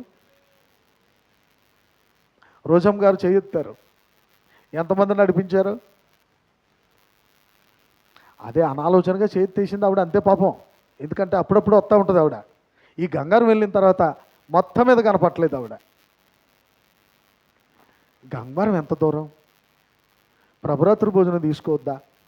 నెలకి కనీసం ప్రభురాత్రి భోజనం తీసుకోకుండా నువ్వు ఎక్కడికి వెళ్ళగలవు? దేవునికి నీకు సహవాసం ఏది? దేవునికి నీకు సంబంధం దేనితోని అనుకుంటున్నారు మీరు? 4 వారాలు చర్చకొచ్చి 4 బుధవారాలు చర్చకి రావడమే అనుకుంటున్నారా? అవన్నీ నియమాలు, నువ్వు చెయ్యి అంతే. అన్నీ నీ భక్తిలో భాగాలు అవన్నీ. కానీ దేవునికి నీకు ఎల్లప్పుడూ సహవాసం కలిగించేది ప్రభురాత్రి భోజనము. బుధవారం ఎంత దూరం అండి ఆవిడ రావడానికి? మీకైనా బుధవారం రాత్రి బైబిల్ స్టడీ రావడానికి ఎంత దూరం అండి మీకు అసలు? శుక్రవారం ఎంత దూరం అండి? డబ్బులు అయిపోతాయా? నేను ఇస్తాను, పోను రండి. నేను ఇస్తానంటేనేమో చిన్నచూపు, ఆ మాట అంటేనేమో బాధ. రారు, మరి రావాలి కదా. పో నేను డబ్బులు ఇవ్వను, రండి. మీరు ఒక 50 రూపాయలు ఖర్చు పెట్టారనుకో, 10 50 100 50 ఇవ్వలేడా? అంటే నీ దేవుడు చేతకానుడిగా చేస్తావా? నువ్వు ఆశీర్వాదం ఇవ్వలేడా నీకు? మరి ఎందుకండి? బుధవారాలు అలా పోగొట్టుకుంటారు, శుక్రవారాలు పోగొట్టుకుంటారు. ఏమంటే ఒక 20 రూపాయలు ఖర్చు పెట్టలేరా, ఓ 40 రూపాయలు ఖర్చు పెట్టలేరా? బతుకు తెరువు నేర్చున్న వాళ్ళు బాగానే మన జనం అందరూ ఇక్కడ బతుకు తెరువు నేర్చున్న వాళ్ళు అందరూ కూడా మహా మేధావులు, తెలివైన వాళ్ళు. పాటర్ గారు అక్కడే ఇక్కడ అది ఇది అన్నీ ఆయన పడాలి. ఇంకా మనం ఎప్పుడు అలా ఉండకూడదు, త్యాగం చేస్తూ రావాలి. చెప్పండి ఎలా రావాలి దేవుని దగ్గరికి? త్యాగము చేస్తూ. ఎందుకంటే ప్రవక్త అన్నాడు, నువ్వు త్యాగము చేయకపోతే అసలు ఆరాధనే కాదన్నాడు. అంతే. దారి తప్పి నశించిపోయిన గొర్రెలు నువ్వు తిరిగి జయిస్తావు, ఆమె అన్నాడు. అంతే. మన బలహీనతలో ఒప్పుకుందాము. డాక్టర్ డిగ్రీలన్నీ పక్కన పారేయండి, రెవరెండు బిషప్లో ఆ డిగ్రీలను బయట పారండి అయ్యా. దేవుని ఎదుట మిమ్మల్ని మీరు చింపుకోండి. ఆత్మీయంగా మాట్లాడుతున్నాను, అయోగ్యులమని మిమ్మల్ని మీరు పిలుచుకోండి. అబ్బబ్బబ్బా, ఏమన్నాడు అమెరికా ప్రెసిడెంటు? అయ్యా సహోదరుడా, స్నేహితుడా, ఒకవేళ ఇప్పుడు కానీ నీ చెప్పు తెగిపోయిందేమో తీసుకురా, నేను కుట్టిస్తానన్నాడు. యోగ్యుడిగా ఎంచుకోవట్లేదు అక్కడ, అయోగ్యుడిగా మాట్లాడాలి అందరూ కూడా అయోగ్యుడుగా. ఎవరు ఏమనకూడదు నిన్ను. చివరికి పాండ్ర గారు కూడా, పాండ్ర గారు ఏమనకూడదు, వాక్యమో నిన్ను ఏమనకూడదు, మరి ఆయన కూడా నిన్ను ఏమనకూడదా? అప్పుడు దేవుడు ఎలా మాట్లాడతారు మరి నీతో? వాక్యంలో నుంచి మాట్లాడతాడు, వర్తమానం నుంచి మాట్లాడతాడు. ఈ వాక్యం వర్తమానం ఎవరు చెప్తారు మరి? పాండ్రే కదా, పాస్టర్ గారు కదా, కాపరే కదా. మరి ఎవరు మాట్లాడతారు? ఎలా మాట్లాడతాడు ఆయన? 20 లక్షల మంది ప్రజలతో దేవుడు ఉరుములో నుంచి మాట్లాడలేడు. చచ్చిపోతారు. అంత ఎందుకు? ఆ మోషేతో మాట్లాడుతున్నప్పుడు ఉరుములు మెరుపులు వచ్చేసరికి పైనుంచి రాళ్ళు కిందకు జారిపోతున్నాయంట. ప్రజలు పరిగెట్టుకుని గుడారాలకు వెళ్ళిపోయి చెవులు మూసుకొని చచ్చిపోతాం బాబోయ్, ఆ ఉరుములేంటి బాబోయ్, మెరుగులేంటి బాబోయ్, అయ్య బాబోయ్, ఏదో జరిగిపోతుంది పిల్ల, వచ్చే లోపలికి వచ్చేసారు అందరూ గుడారాలు. మామూలు గుడారాలంటే ఏంటి? అన్నీ క్లాత్ గుడారాలే, వాళ్ళ అన్నీ చర్మపు గుడారాలే. ఏమన్నా మనలాగా ఏమన్నా ఇల్లు, స్థిరమైన ఇల్లు ఉన్నాయా? లేవు కదా. ఆ గుడారాలకు వెళ్ళిపోయి ఎలా రక్షించబడిపోతారు వాళ్ళు? అమాయకత్వం కాకపోతేనే. అందరు లోపలికి వెళ్ళిపోయి ఎవరు మట్టుకాలు చెవులు మూసేసుకున్నారట. కారణం ఏంటో తెలుసా? దేవుడు మోషేతో మాట్లాడుతున్నప్పుడు ఉరుములు మెరుపులు కలుగుతున్నాయి. ఎంతమంది ఇక్కడ ఉన్నారో?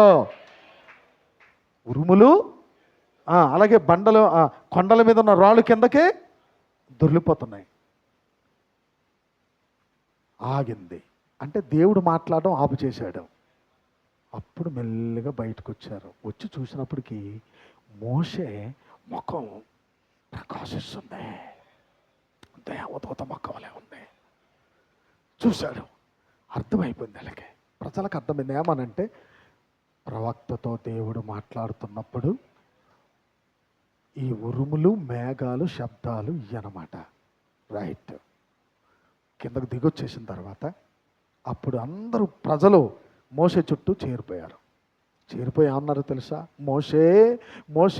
మోషే, దేవుడు నీతో మాట్లాడలే తప్ప మాతో మాట్లాడితే మేము చచ్చిపోతామయ్యో. దయచేసి బాబు నువ్వు ఒక్కడ వెళ్ళి మాట్లాడు కొండ మీద. రెబెక్క 2 మాటలు, టైం అవుతుంది. మాతో మాట్లాడితే మేము బ్రతకలేం. నిజమే, ఆయన మాట్లాడితే మనం బ్రతకలేమండి.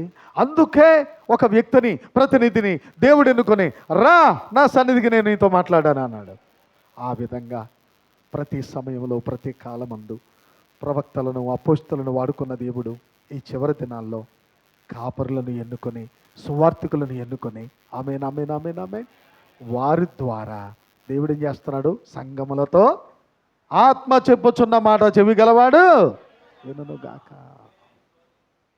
అంచేత నువ్వు పాస్టర్ గారి మాట లెక్క చేయకపోతే దేవుని మాట లెక్క చేయలేనట్టే. ఇంకా సమస్య లేదు. ఆయన ఎన్నైనా చెప్తాడు. అలాగా అనుకోబోకండి, వెంటనే దేవుడు వింటాడు. శాపం పొందించుకోకండి అమ్మా. అభిషేకము కలిగిన దైవజనుడు, నీ కాపరి, నీ మేలును, నీ శ్రేయస్సును, నీ బాగును, నీ యొక్క మంచిని కోరేటువంటి దైవజనుడి మీద సనగొద్దు, గొడగొద్దు, చాటుగా వేరుగా మాట్లాడొద్దు. లేనిపోయిన శాపం కొని తెచ్చుకోకండి. అందరూ దీవించబడాలి, అందరూ క్షేమంగా ఉండాలి, మీరందరూ వాక్యంగా మారాలి, మీరందరూ వాక్యం దగ్గరికే వెళ్ళిపోవాలి.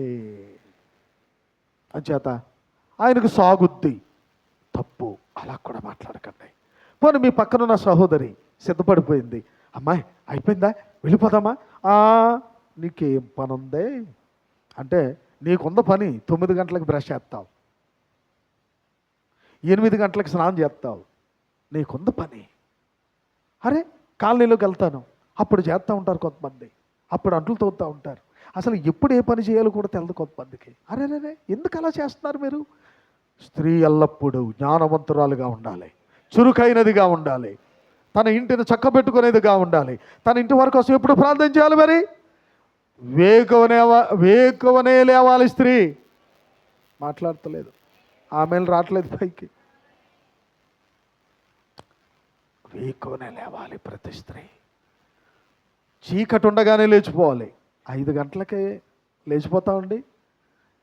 లేచిపోయి ఆ ఊరు అక్కడికి ఆ చివరి నుంచి చివరికి వెళ్తూ ఉంటాం. అంతకుముందు పోయేవాడిని గంగవరం, ఇప్పుడు వెళ్ళట్లేదు. ఇక ఊరు అక్కడికి ఇక్కడికి వెళ్తుంటే ఆ స్త్రీలు ఆ చీకటినే లేచిపోయి ఆ రోడ్డు మీదకి వచ్చేసి ఆ చీపుర్లు తీసుకుని బరా బరా బరా ఇడుతూ ఉంటారు, చెత్తన్నా లేకపోయినా. ఎందుకు? స్త్రీ గుణలక్షణం. స్తోత్రం చెప్పండి, ఆమెన్, హల్లెలూయా. స్త్రీ గుణలక్షణం. 5 గంటలకే లేవాలి. 9 గంటలకు పెట్టేసాడమ్మా, మాకు ఎలా కుదురుతుంది? చెప్పకో, సాకు చెప్పొద్దు. సాకు చెప్పి ఎవరు తప్పించుకోలేరు. సాకులు చెప్పడం మానేసి, అవును నిజమే, నేను లేవాలి, దీవెన పొందాలి, నేను నా కుటుంబం ఆశీర్వదించబడాలి, పదండి పోదాం దేవుని దగ్గరికి. పోయిన ఆదివారం కనపడ్డారు కొంతమంది బిడ్డలు, మరి ఈవేళ కనపడతలేదు. కారణం మీరే. కాపరి ఎంతవరకు చెప్పగలం? కాపరిది కాదు, అది మీదే మీదే మీదే. మీలో ప్రతి ఒక్కరిది బాధ్యత. నెలలో మొదటి ఆదివారం కనబడినట్టు మిగతా వారాలన్నీ కనబడాలి.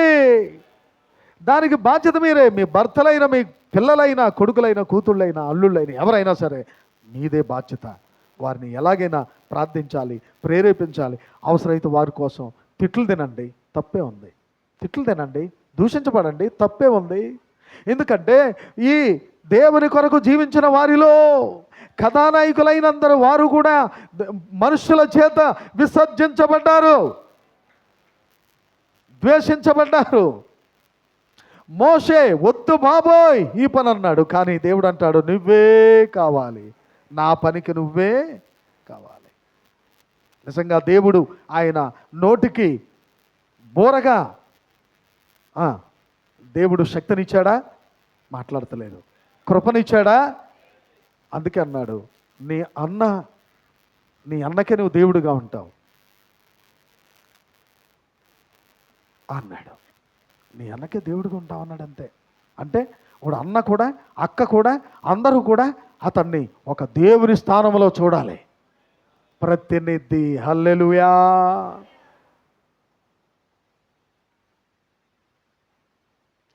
ప్రియమైన వారలారా, ఎక్కడైనా ఒక నిజ హృదయం ఉన్నచో పట్టుకోండి, పట్టుకోండి.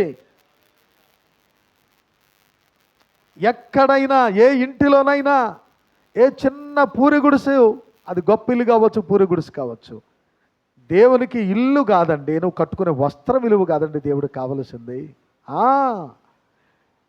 నేను ఎంత విలువైన డ్రెస్సు, ఎంత విలువైన బట్టలు కట్టానో అది కాదు, దేవుడికి అవసరం లేదు. అది ఒక నిజమైన హృదయము, ఆయన ఆరాధించే హృదయం నీకున్నదా లేదా, అది దేవునికి అవసరం. ప్రవక్త అంటాడు ఎక్కడైనా ఒక నిజ హృదయం ఉన్నచో అతని కొరకు, ఆమె కొరకు దేవుడు ఒకరిని పంపిస్తాడు. అంటే ఒక కాపురిని పంపిస్తాడు, వర్తమానం పంపిస్తాడు, జీవాన్ని పంపిస్తాడు. ఆ సమయంలో నువ్వు రక్షించబడాలని, ఆ సమయంలో నువ్వు వెలిగించబడాలని.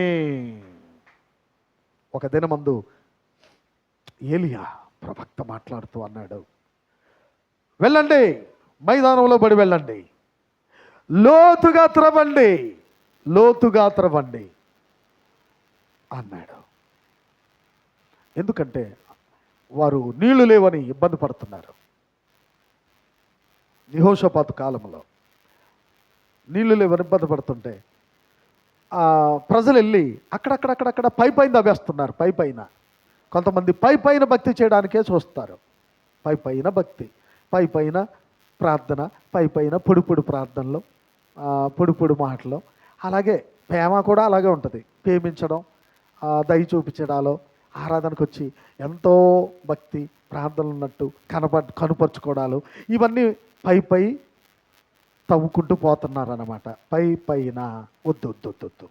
ఇక్కడ ఏలియా ప్రవక్త అంటాడు, లోతుగా తవ్వుడి. స్తోత్రం చెప్పండి. లోతుగా తవ్వండి. ఎందుకు తెలుసా? మీరు లోతుగా తవ్వే కొద్ది మధురమైన ఊటలు ఉబుగుతూ పైకి వస్తాయన్నాడు. అంతే. లోతుగా తవ్వండి. నువ్వు లోతుగా తవ్వితేనే లోతైన భక్తి నీలో ఉండిద్ది. లోతైన భక్తి నీలో కలిగిందా? ఒక్కసారి లోతైన భక్తిలో పడ్డావా నువ్వు, మరలా నువ్వు పైన ప్రార్థించాలి, పైన కనబడాలి, మేకప్ వేసుకోవాలని ఎప్పుడు చూడలేవు. రైట్. ఇక్కడే ఉన్నారా? లోతుగా త్రవ్వుదామా? లోతైన భక్తి కావాలి ప్రభువా, లోతైన ప్రార్థన కావాలి ప్రభువా, లోతైన ప్రేమ నాలో ఉండాలి, లోతైన శక్తి నాకు కావాలి, లోతైన ఆత్మ నాకు కావాలి, లోతైన జలాల్లో నడిపించు నన్ను, లోతైన ఈవులను సరిచేయండి. నీ ఆత్మతో నింపయ్యా, నీ కృపతో నింపయ్యా. జ్ఞాపకం చేసుకోదేవా. లోతుగా వేసుకోవాలి నీ పునాది. పైన వేసుకొని కొంతమంది ఎందుకు వెళ్ళిపోతున్నారో తెలియదు. పైన వేసుకుంటారు పునాది, వెళ్ళిపోతున్నారు అంతే. ఏదో చడి తగలగానే అమ్మో పులి, అబ్బో పులి, నానో పులి అనగానే వెళ్ళిపోతున్నారు అంతే. లోతుగా వేసుకోండి భక్తి. ఎందుకంటే నీ భక్తి నిన్ను లోతుగా నడిపించగలిగితే అది ఒక దినాన్ని అందరూ ఎవ్వరూ సమీపించలేని ఎత్తుకు నిన్ను నడిపిస్తుంది. లోతుగా వేస్తేనే నీ పునాది ఎత్తైన చోటకు నువ్వు ఎక్కగలవు. ఎత్తైన కొండ పైన ఏకాంతముగా చేరి, అందరూ లేచి నిలబడదాం. రూపాంతర అనుభవమును పొందా ప్రార్థించువో ప్రియుడా, ప్రార్థించు ఓ ప్రియుడా. ఎత్తైన కొండపైన ఏకాంతముగా చేరి. ఆమేన్, హల్లెలూయా. క్రీస్తు యేసు వెంటను కొండపైకే ఎక్కుమో, క్రీస్తు యేసు వెంటను కొండపైకి ఎక్కుమో. సూర్యుని వాలే ప్రకాశింపమోము, వస్త్రము కాంతి వలెను. సూర్యుని వాలే ప్రకాశింపమోము, వస్త్రము కాంతి వలెను. వస్త్రము కాంతి వలెను. ఎత్తైన కొండపైన ఏకాంతముగా చేరి రూపాంతర అనుభవమును పొందా ప్రార్థించువో ప్రియుడా, ప్రార్థించు ఓ ప్రియుడా. ఎత్తైన కొండ పైన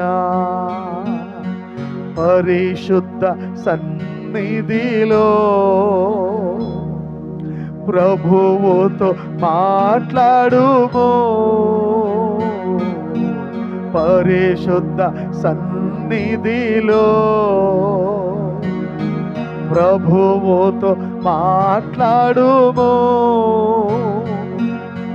ప్రభువు తిరిగి మాట్లాడు వరకు ప్రార్థించి ధ్యానించుము. ప్రభువు తిరిగి మాట్లాడు వరకు ప్రార్థించి ధ్యానించుము.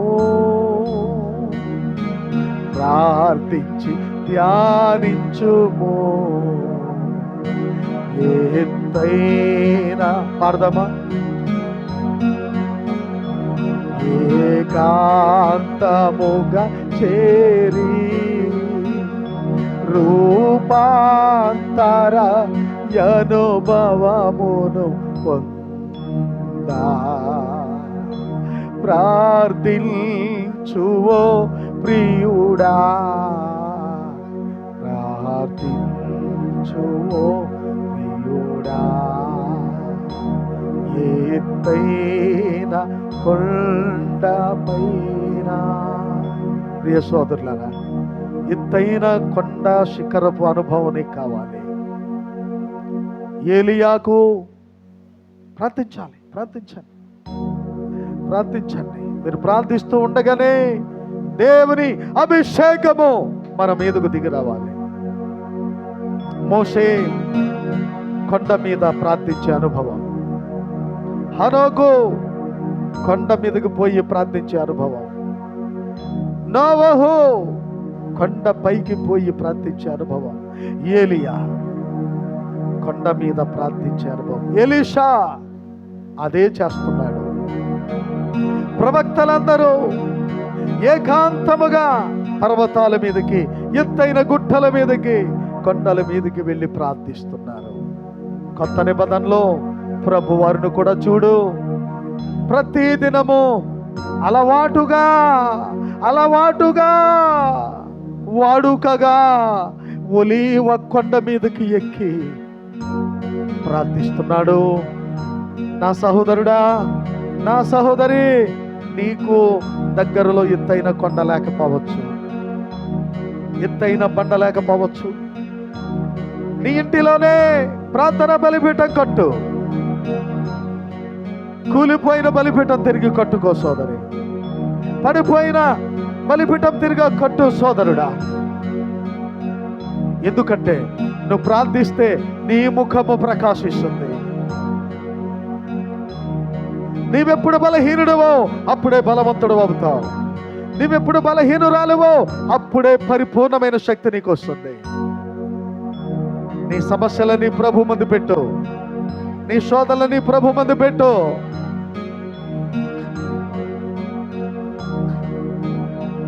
నీ ముఖం ప్రకాశించిందా ఎప్పుడైనా? ఇతరులు నిన్ను చూసి ఏమ్మా నీ ముఖంలో ఏదో తేజస్సు కనబడుతుందని ఎవరైనా ఎప్పుడైనా అడిగారా? ఎందుకు అడగలేకపోతున్నారు? రా, మోకాళ్ళ మీదకి రా, నీ గదిలోనికి వెళ్ళు, మోకాళ్ళ మీద ఉండు. నీ ముఖం ప్రకాశించాలి.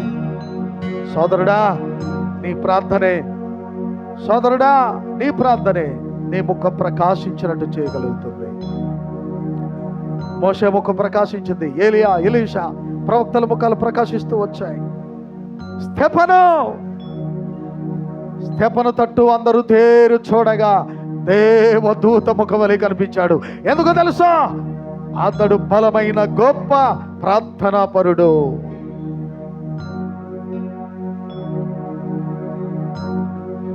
క్రీస్తు యేసు వెంటాలని, క్రీస్తు యేసు వెంట ఆయన వెంబడి నీవు ప్రార్థించాలని కోరుకుంటున్నావా? కొండనెక్కాలని కోరుకుంటున్నావా? ఆ కొండ ఏమిటో కాదు, ఆ బండ ఏమిటో కాదు, నీ ముందున్న వాక్యమే, దేవుడు నీకు బయలుపరిచిన వాక్యమే. ఈ కాలపు వర్తమానం తీసుకొని ప్రార్థించు. క్రీస్తు యేసు వెంటను కొండపైకి ఎక్కుము. క్రీస్తు యేసు వెంటను కొండపైకి ఎక్కుము.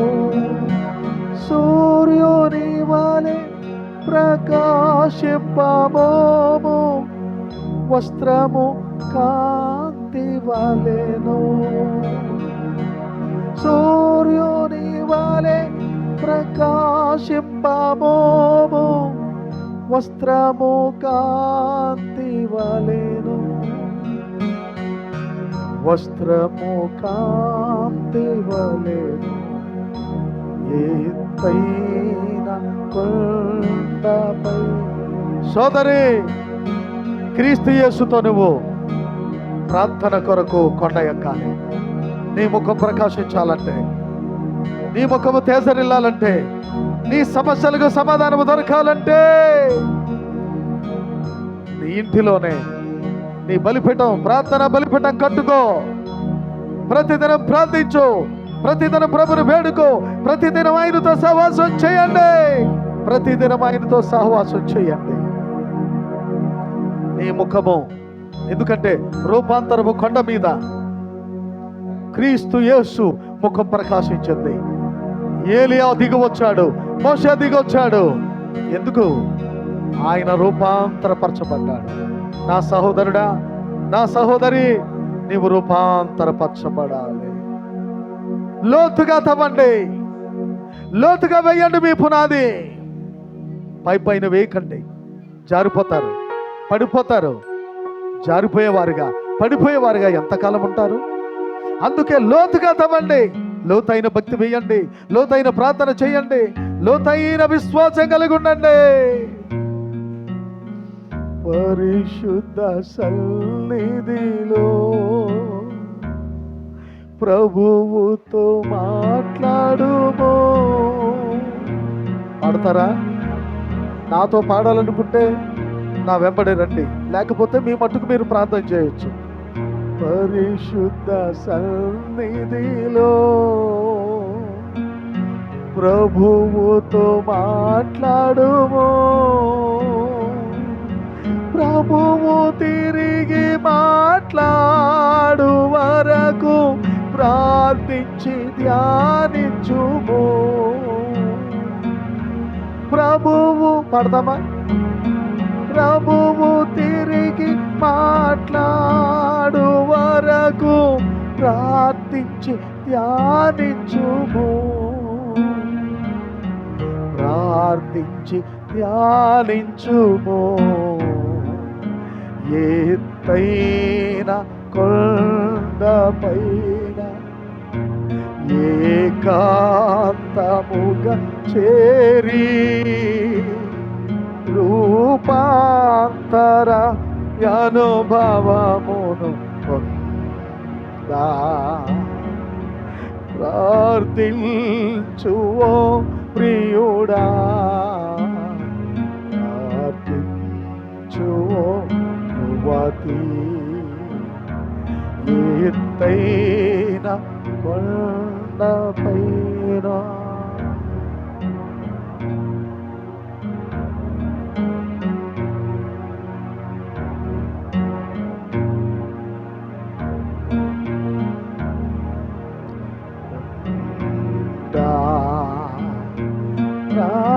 ప్రార్థించువో ప్రియుడా, ప్రార్థించువో ప్రియుడా.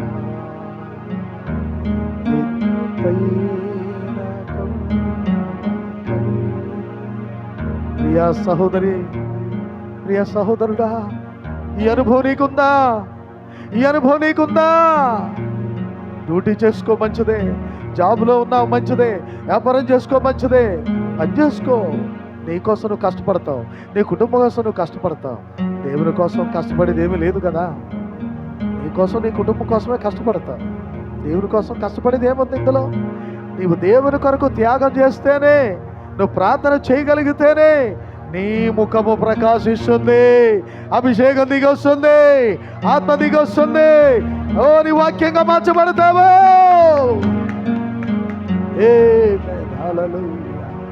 నువ్వు వాక్యంగా మార్చబడాలి, నువ్వు వాక్యంగా మార్చబడాలి, నువ్వు వాక్యంగా మార్చబడాలి. ఎత్తైన పర్వత శిఖరపు అనుభవం తప్పక నీకు అవసరం. అవునయ్యా, ప్రార్థన లేదు నా జీవితంలో, ఏదో సాకు చెప్పుకుని తప్పించుకుపోతున్నానయ్యా, ప్రార్థన లేదయ్యా. ఈ దినము నుంచి ప్రతి దినము నేను ప్రార్థించడానికి నేను ఒప్పుకుంటున్నానయ్యా అన్నవారు ఎవరైనా సిగ్గుపడకుండా అందరూ కళ్ళు మూసుకొని ప్రార్థనలో ఉండాలి. ఎవరు కళ్ళు తెరిచి చూడాల్సిన అవసరం లేదు. అయ్యా, ఈ దినము నుంచి నేను 2 గంటలు ప్రార్థిస్తానయ్యా, 2.5 గంటలు ప్రార్థిస్తానయ్యా, కనీసం నేను అరగంట ప్రార్థన చేయలేకపోతున్నాను, గంట అయినా ప్రార్థిస్తానయ్యా అని చెప్పగలిగితే, సోదరుడా సోదరి, నువ్వు చేయి చూపిస్తే నీకోసం నేను ప్రార్థించడానికి సిద్ధంగా ఉన్నాను. సోదరులారా, చేతులెత్తిన బ్రదర్స్, దేవుడు నిశ్చయముగా మిమ్మల్ని లోతైన ప్రార్థనలోనికి నడుపును గాక. చేతులెత్తిన సహోదరి, ప్రభు నిశ్చయముగా ఇంకను ఇప్పటిగా మీరు ప్రార్థిస్తున్నారు, ఇంకను లోతైన ప్రార్థన చేయనట్లు ఆయన ఆత్మ మిమ్మలను బలపరచుగాక. అదే ఎత్తైన కొండ పర్వత శిఖరపు అనుభవం, పరిశుద్ధ సన్నిధి, అది దేవుని సన్నిధి. అక్కడ దేవుడు నువ్వు కలుసుకుంటావు అంతే. అక్కడ మరెవరు లేరిక నువ్వు ప్రార్థనలోకి వెళ్ళావంటే నీవు ప్లస్ దేవుడు, ఆయన నువ్వు ఆయన. ఎంతమంది ఇష్టపడతారు దేవునితో సహవాసం చేయడానికి?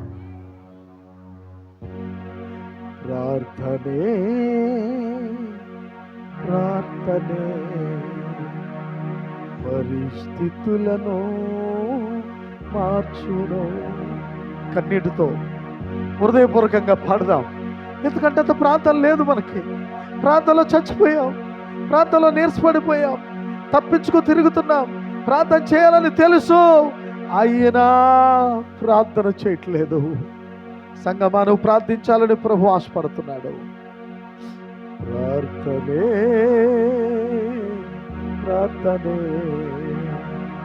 పరిస్థితులను మార్చును. ప్రార్థనే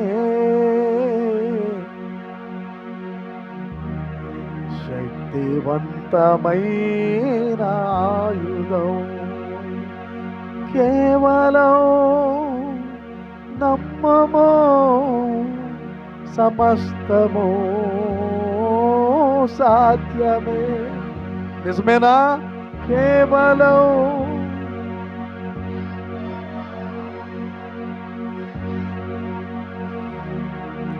సాధ్యమే.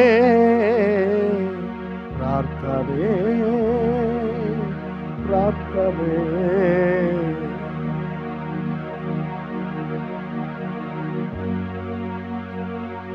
దుఃఖముతో వస్తావు, ఉల్లాసంగా మార్చేవాడు ఆయన. నీ పరిస్థితులు బట్టి నీకు దుఃఖం ఉంది సోదరి, నాకు తెలుసు. సోదరుడా, నీవెవరికి చెప్పుకోలేని దుఃఖం ఉంటుంది, కానీ ఆ దుఃఖాన్ని ఉల్లాసంగా మార్చేవాడు. ఓ, మీలో కొందరు ఇక్కడ నిరాశతో ఉన్నారు మీ పరిస్థితులు బట్టి. ఆయన నిరీక్షణగా మార్చు దేవుడు. దుఃఖమును ఉల్లాసముగా మార్చును. ప్రార్థనే నిరాశను నిరీక్షణగా మార్చును. మార్చెను కాదు, మార్చును. మార్చెను అంటే జరిగిపోయింది, మార్చును అని పాడాలి మనం. ఓకే. దుఃఖమును ఉల్లాసముగా మార్చును. ప్రార్థనే నిరాశను నిరీక్షణగా మార్చును. ప్రార్థనే కేవలం నమ్మము, సమస్తము సాధ్యమే. కేవలం బ్రదర్స్ అందరూ పాడొచ్చు, సిస్టర్స్ అందరూ పాడొచ్చు. సమస్తము సాధ్యమే. ప్రార్థనే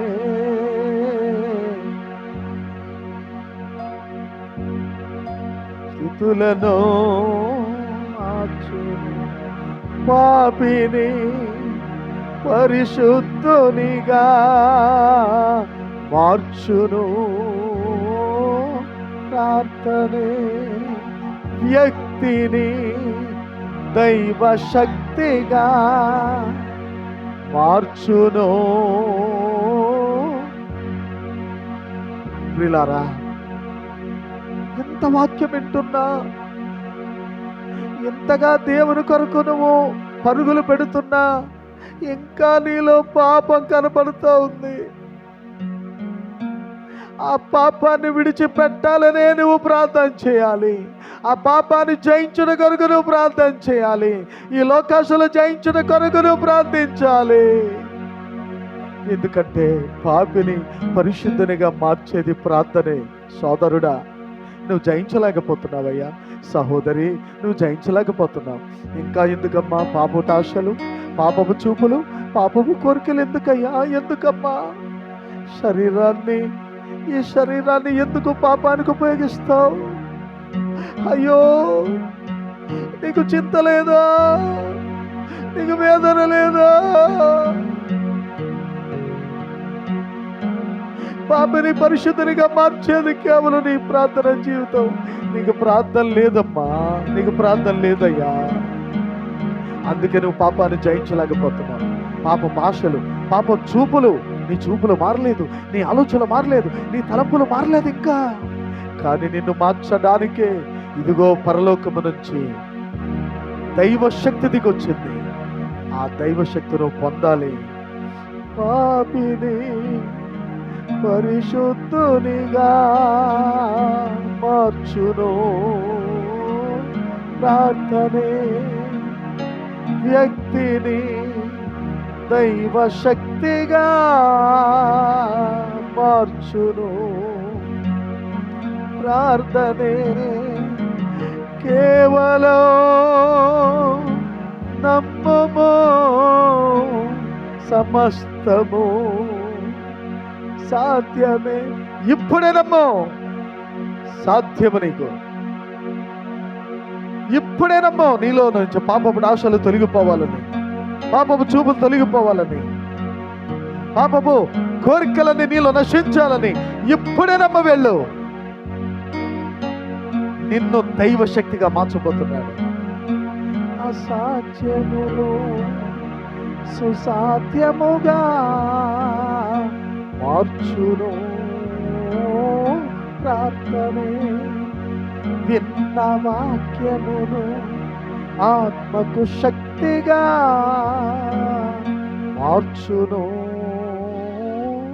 ప్రార్థనే నిజమే కదా. ఇప్పుడు నీ వాక్యాన్ని విన్నావు. ఈ విన్న వాక్యం నీలో బలంగా పనిచేయాలంటే, నీ ఆత్మకు శక్తిగా మారాలంటే, ఆ పాపాన్ని జయించాలంటే ఖచ్చితంగా నువ్వు ప్రార్థన చేయాలి. విన్న వాక్యం నీలో ఫలించాలి, ఫలించాలి. సోదరుడా, ఈ వాక్యం నీలో ఫలించాలి. సహోదరి, ఇది నీలో ఫలించాలి. అసాధ్యమే నీకు, కానీ ప్రభుకు సమస్తము సాధ్యమే.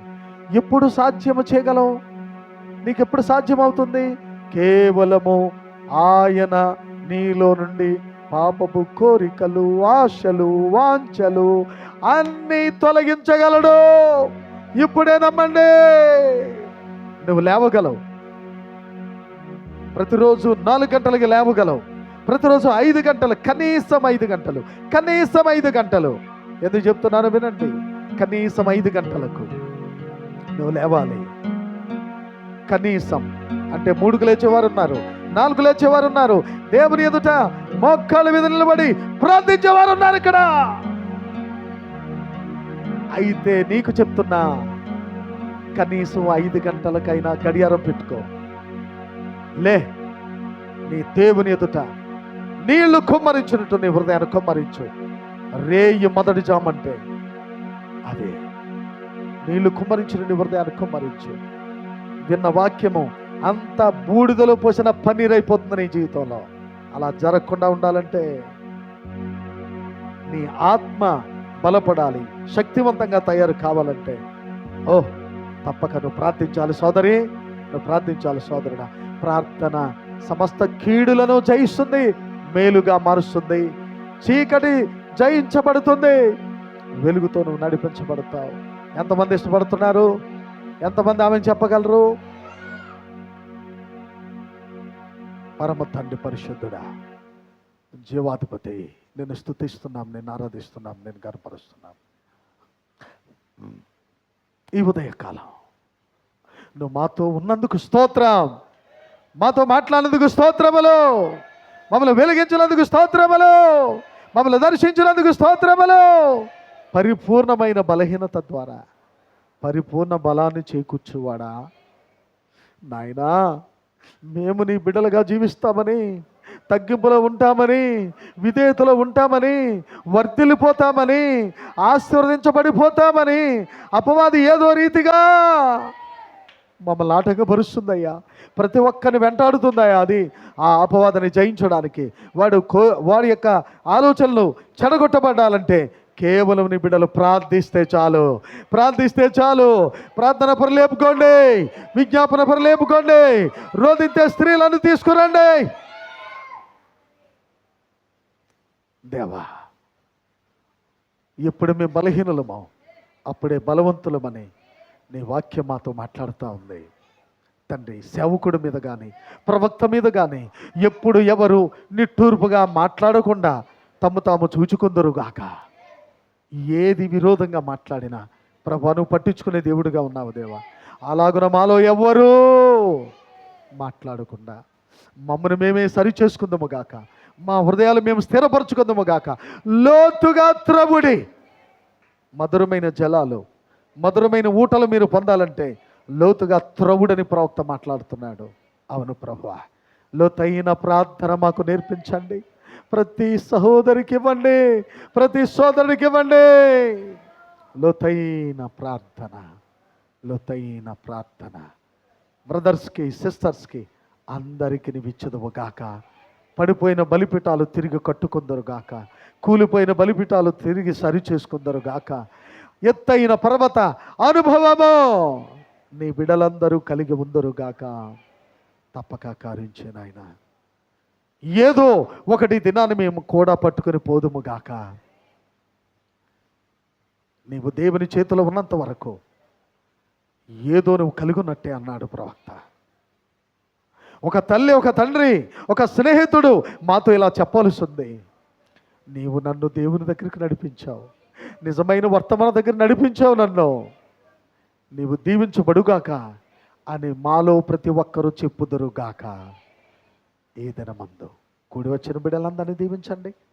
ఎందరూ ఈ ప్రశస్తమైన ఆరాధన, ప్రశస్తమైన వాక్యము పోగొట్టుకున్నారు దేవా. వారితో మాట్లాడయ్యా, వారిని దర్శించయ్యా. ఎంతకాలము, ఎన్నాళ్ల మట్టుకు మీ నామమును వారు వ్యర్థంగా ఉచ్చరిస్తారు? దయచేసి వారిని దర్శించండి. నీవు చూపిన మేళ్ళు కొరకు నాయన మేము కృతజ్ఞతలు చెల్లించవలసి ఉంది. అప్పుడే 3 నెలలు వచ్చేసింది, విశ్వాసులు మౌనంగా ఉండిపోయారు. మంచిది, నువ్వేం చేయబోతున్నావో నీ కార్యాన్ని చేయండి. ప్రతి ఇంటిలో ప్రార్థన బలిపీఠాలు కనబడను గాక. యథావిధిగా బుధవారం, శుక్రవారం జరిగే కూడికలు మంచిగా దీవెనకరంగా జరిగించండి.